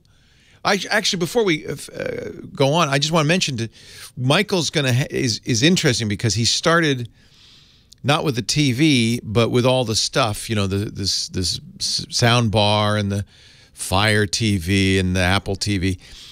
But he has a point, because I think sometimes people go out and they buy a brand new TV and they say, oh, we want the latest. And pretty much you're stuck with it anyway, 4K UHD, and they really look good. And I highly suggest them. However, it really is probably a good idea to remember that the minute you buy that TV, you, my friend, are going to be subject to what I call the upgrade cascade. Because in order to supply 4K UHD video to that TV, you have to upgrade everything downstream from it, which means you're going to have to buy a new AV receiver or a soundbar. You're going to have to buy a new Roku. If you don't have the Roku Ultra, you're going to have to buy the new Apple TV with 4K support. You're going to have to buy everything needs to be 4K all along the chain. And I guess if you think about it, that's obvious, but it surprised me when I got my nice new, a couple of years ago, love it, LG OLED display. Oh, man, I love this thing, 4K UHD. And I realized I had to get, including my AV receiver, everything new. Even the cables. I had to upgrade everything. So just keep that in mind when you budget. That you're not just getting a new TV, you're getting a new life. Line 3, Foster in Covina, California. Hi, Foster. Hi, how are you, Leo? I'm well. How are you? Good, man. Been a big fan for a long time. It's the first time I'm trying to call. Well, welcome. It's about time. I've been looking for you. Where you been? Well, I've been listening. Good. Well, that's a relief. So I'll be real quick, man. Sure. I'm not super computer savvy, but I've had my iMac for several years, and I have, Final Cut. I do a lot of editing, right? Right. So I get the, the notification about upgrading and, updating my operating system from Apple, and I usually pass them up, but I say, okay. I hit the button and upgraded to High Sierra. Yeah. And all of my programs, my editing and all my other stuff did not work. No. High Sierra does not run, those programs. Yeah. And it, giving me a thing to buy, Final Cut 10 for $300.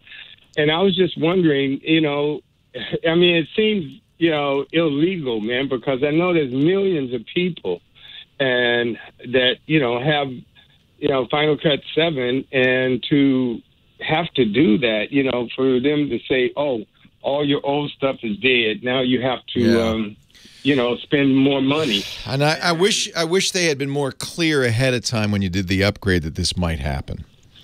Yeah. Because starting with High Sierra, now, by the way, the next version, Mojave, is going to be even worse. You're not going to be able to run 32-bit software at all. With High Sierra, it should have been able to run that older software, but give you a warning at the beginning saying, look, this is the last version of Mac OS that will run 32-bit apps.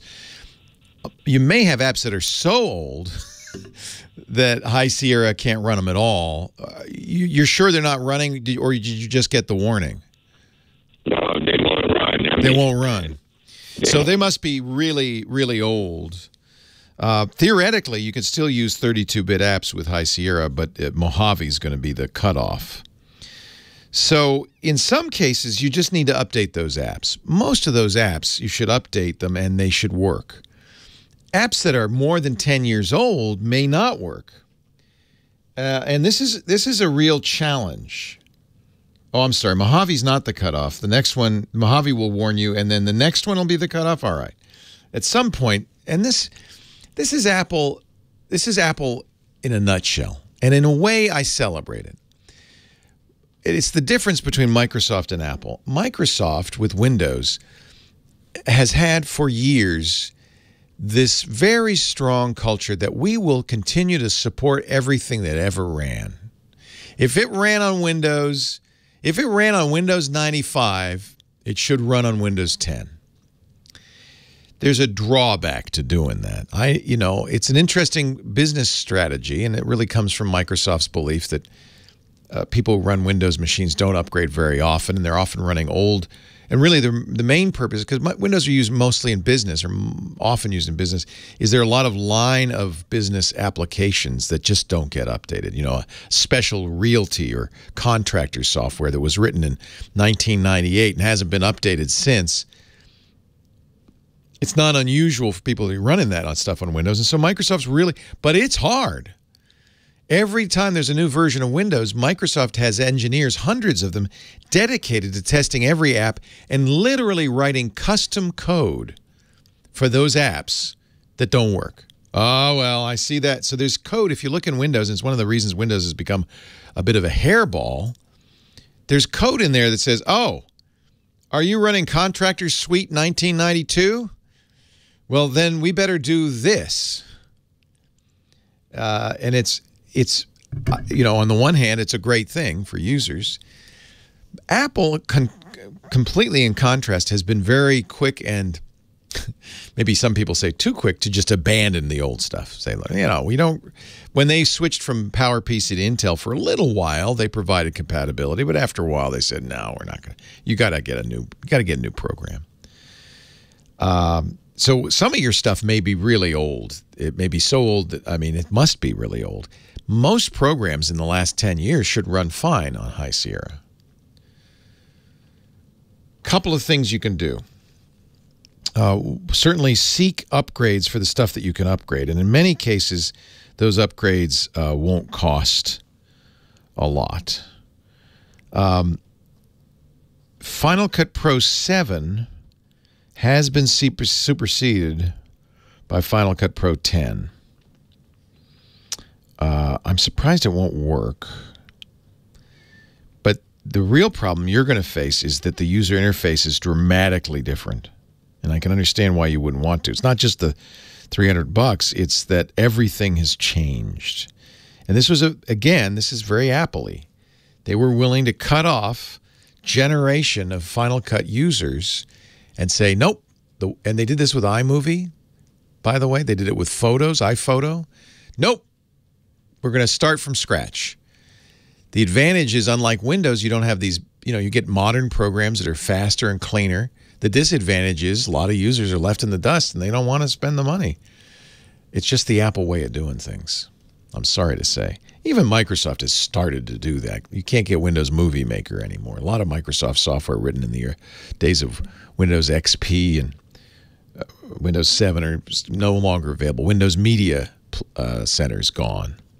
I think that most companies realize this is the only way to keep up with the future. You have my sympathy. There's no fix for this. You just have to get new versions of your programs. I think Apple should have warned you. But you got to move. Times change. You got to move forward, and that's the difference. Apple ended all support for Final Cut 7 in August of last year because they've moved to a new platform. Sorry. I apologize. I don't know what to say. Leo Laporte, the tech guy. You could go back and, in fact, this is an option for you. If you've got all the original install software, you can roll back from High Sierra. In fact, one of the best things to do would be to reboot your Mac and download from the network, and you'll get a choice of the original operating system that came with the Mac or the newest version that runs on that Mac, and you can go back in time. I understand your dismay. I do.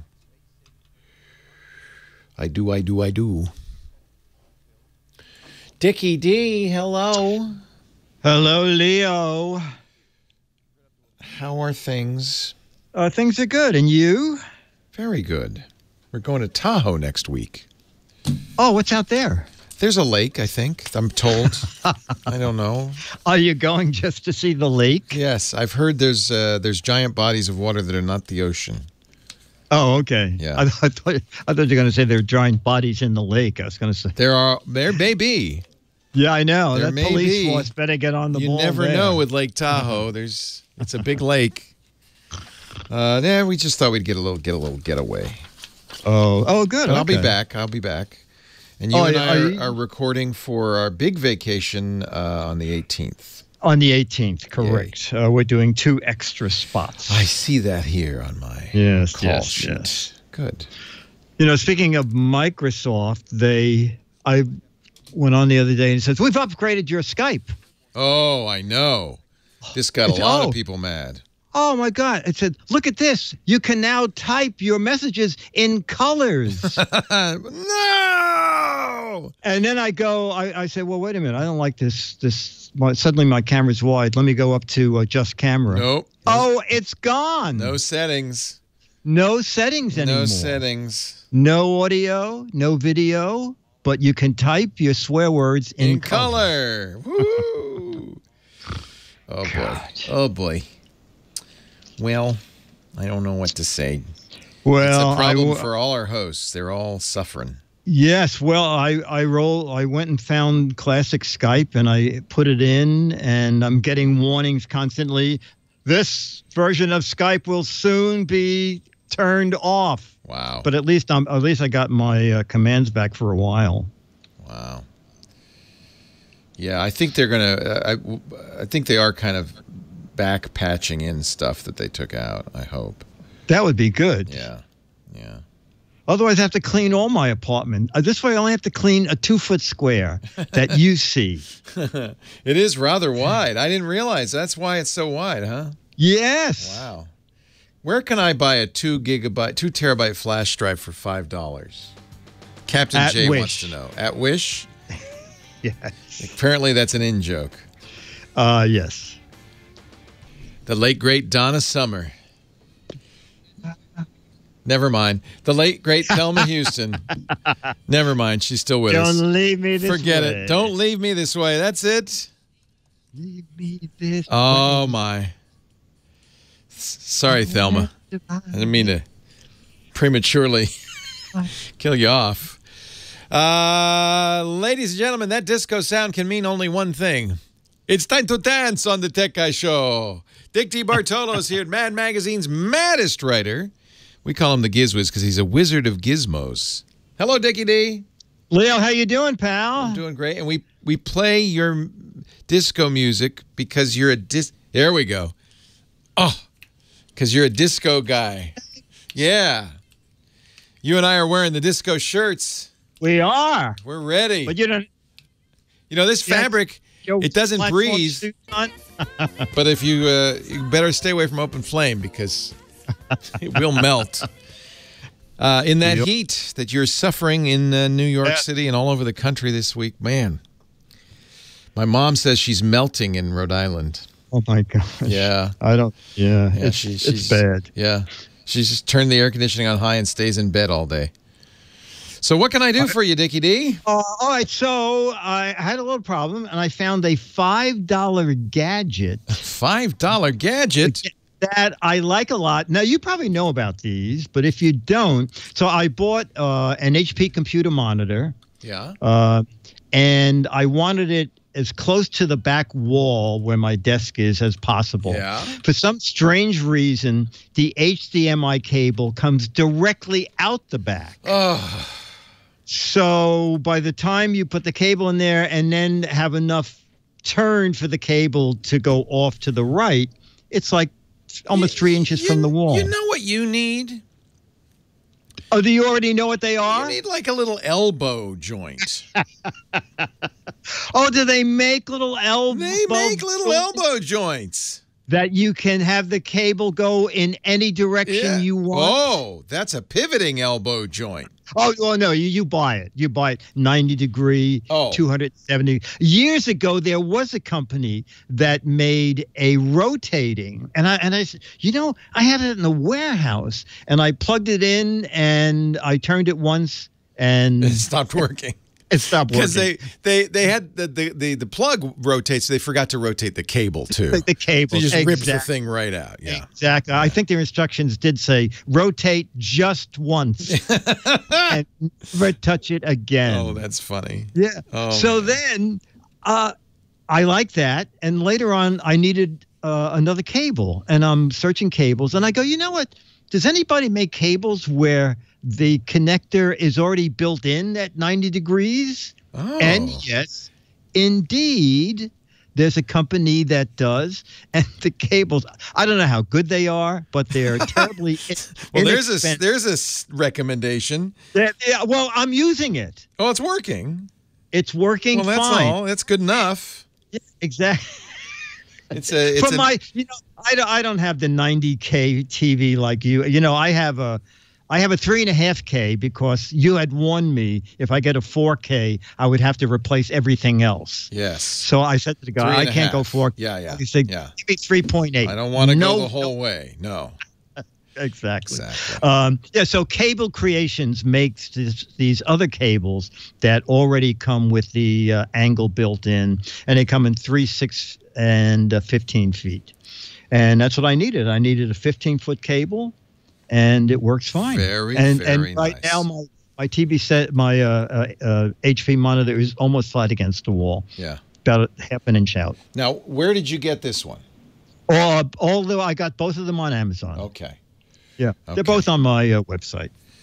Amazon. Oh, well, there you go. Go to gizwiz.biz, GIZWIZ.biz. Click the button that says the Gizwiz visits the tech guy, and you will find the page where all the things he mentions on the show, all of them are there, and including the wet head, the soggy doggy, the watermelon smash, the arcade 1-up, and now the Cable Creation left angle 90-degree 4K HDMI 2.0 cable.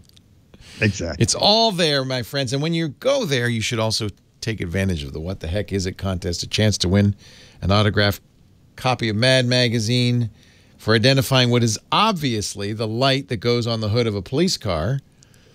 Or is it? Good. But see, the problem is I cannot comment. We don't have a sense of size or scale. You do this close-up picture. It could be the size, of a pig's knuckle. I don't know what it is. Yeah. Yeah, it could be an observatory in Central Park. Oh, Who knows? it could be. It could be gigantic. We don't know. That's the fun of it. Go to gizwiz.biz for a chance to play the game. And don't forget, Dickie D has a great podcast, all his own. It's every week. I share it with Mr. Chad Johnson. Yeah, the old redhead. Yes. Called the natural redhead. Yes, it's a natural color of clown red. Dickie D, a pleasure as always. Thank you so much. Okay, buddy. Yeah, and I'll see you next week. We'll catch you. We'll catch you next week. We're going to keep recording after the show ends. It's going to be over in a few minutes. I'll take one more call, but if you're on the line, hang on the line because I will get to everybody. We're recording ahead for vacation purposes next month. Tom on the line from Riverside, California. Hi, Tom. Hello, Leo. I've got issue with trying to copy some stuff off the YouTube, and I use a computer at the library, and I really don't have any real knowledge about computers. So normally YouTube is designed for streaming only. They don't want you to download stuff. And sometimes the people who make the videos prefer that you watch on YouTube. Certainly YouTube does, because then they can put the ads in and so forth. But guess what? Turns out you can. Now, this might be a challenge on a library computer, not because you need to download software. You don't. There are a number of YouTube downloaders that are very easy to use that just basically will download the video instead of playing it. And many of them are free. One way to do it is YouTube-DL. And actually, this is very clever because you take the YouTube link. Actually, let me see, though, if you have to install. Yeah, YouTube-DL.org will explain how to do this. You take the YouTube link and you add, oh, no, you don't want this. This, you have to download this. You can't modify the library computer. What's the one that lets you just change the YouTube URL and it'll automatically download it? Chat room, you'll remember this. There's TubeSock. There's a lot of ways to do this. The problem with the library computer is now it's on the library computer's hard drive. How do you get it home? And some libraries will let you do this, some won't. If you bring in a USB key, one of those thumb drives, if the library hasn't glued the USB port shut, which, frankly, if I were the library, I would do, you can just put the thumb drive in and copy it to there. Do they let you do that in your library? I don't even use a thumb drive because I'm not that far along, Well, you need something to take it home. You can download it, but you got to put it on something, right? Let me explain something. This was no problem 3 years back and for 8 years, and I'm not copying a video. I'm just still framing tables or pictures of things. You're screenshotting it. I get it. Yeah, the librarian may have disabled it. Security is a big issue with a lot of these things, so I would ask the librarian. They may have turned that off. Leo Laporte, the Tech Guy. Well, that's it for the Tech Guy Show for today. Thank you so much for being here. And don't forget, TWIT, T-W-I-T. It stands for This Week in Tech, and you'll find it at twit.tv, including the podcasts for this show. We talk about Windows on Windows Weekly, Macintosh on Mac Break Weekly, iPads, iPhones, Apple Watches on iOS Today, security on Security Now. I mean, I can go on and on and on. And, of course, the big show every Sunday afternoon, This Week in Tech. You'll find it all at twit.tv. And I'll be back next week with another great Tech Guys show. Thanks for joining me. We'll see you next time.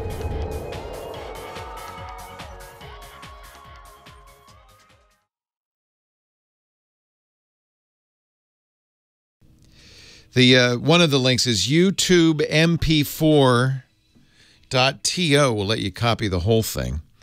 But so you were pressing the screenshot key on the keyboard to do that?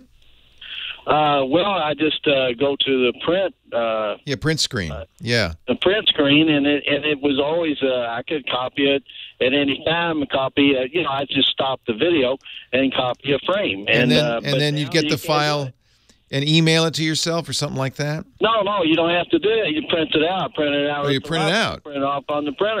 Okay. Yeah, but they don't. You can't do it anymore. It doesn't matter what library I go in. It's I have 3 or 4. They all stopped about 2-3 years ago, you couldn't do that anymore. You couldn't. If you stop the video and you go to print, what you'll see is for that frame, it'll just be blank. There won't be nothing there. There won't be any picture there. So you can't copy.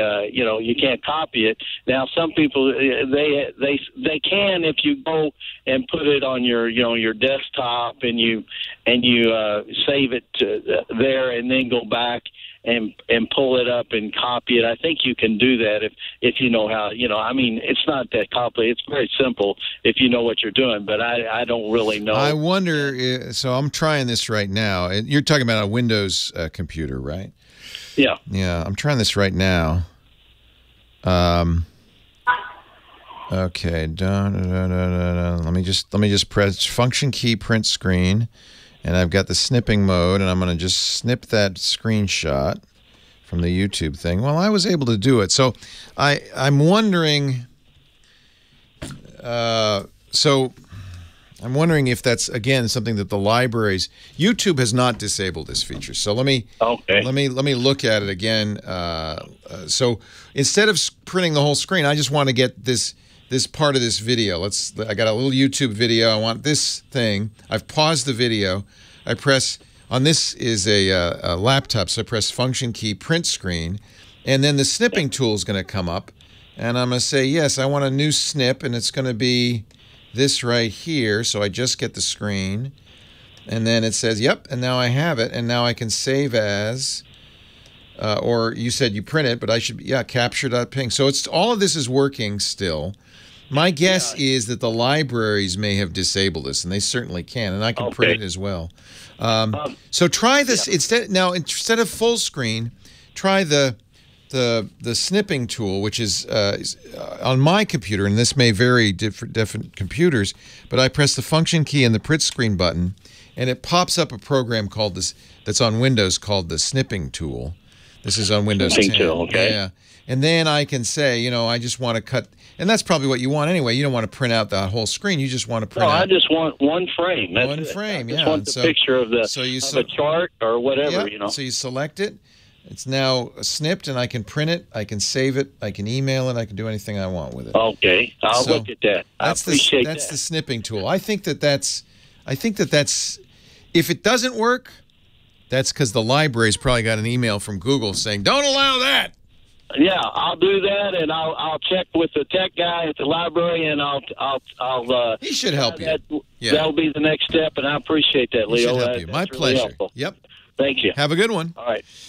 And I just want to confirm that I was able to install the Play Store following those instructions. I did have to reboot.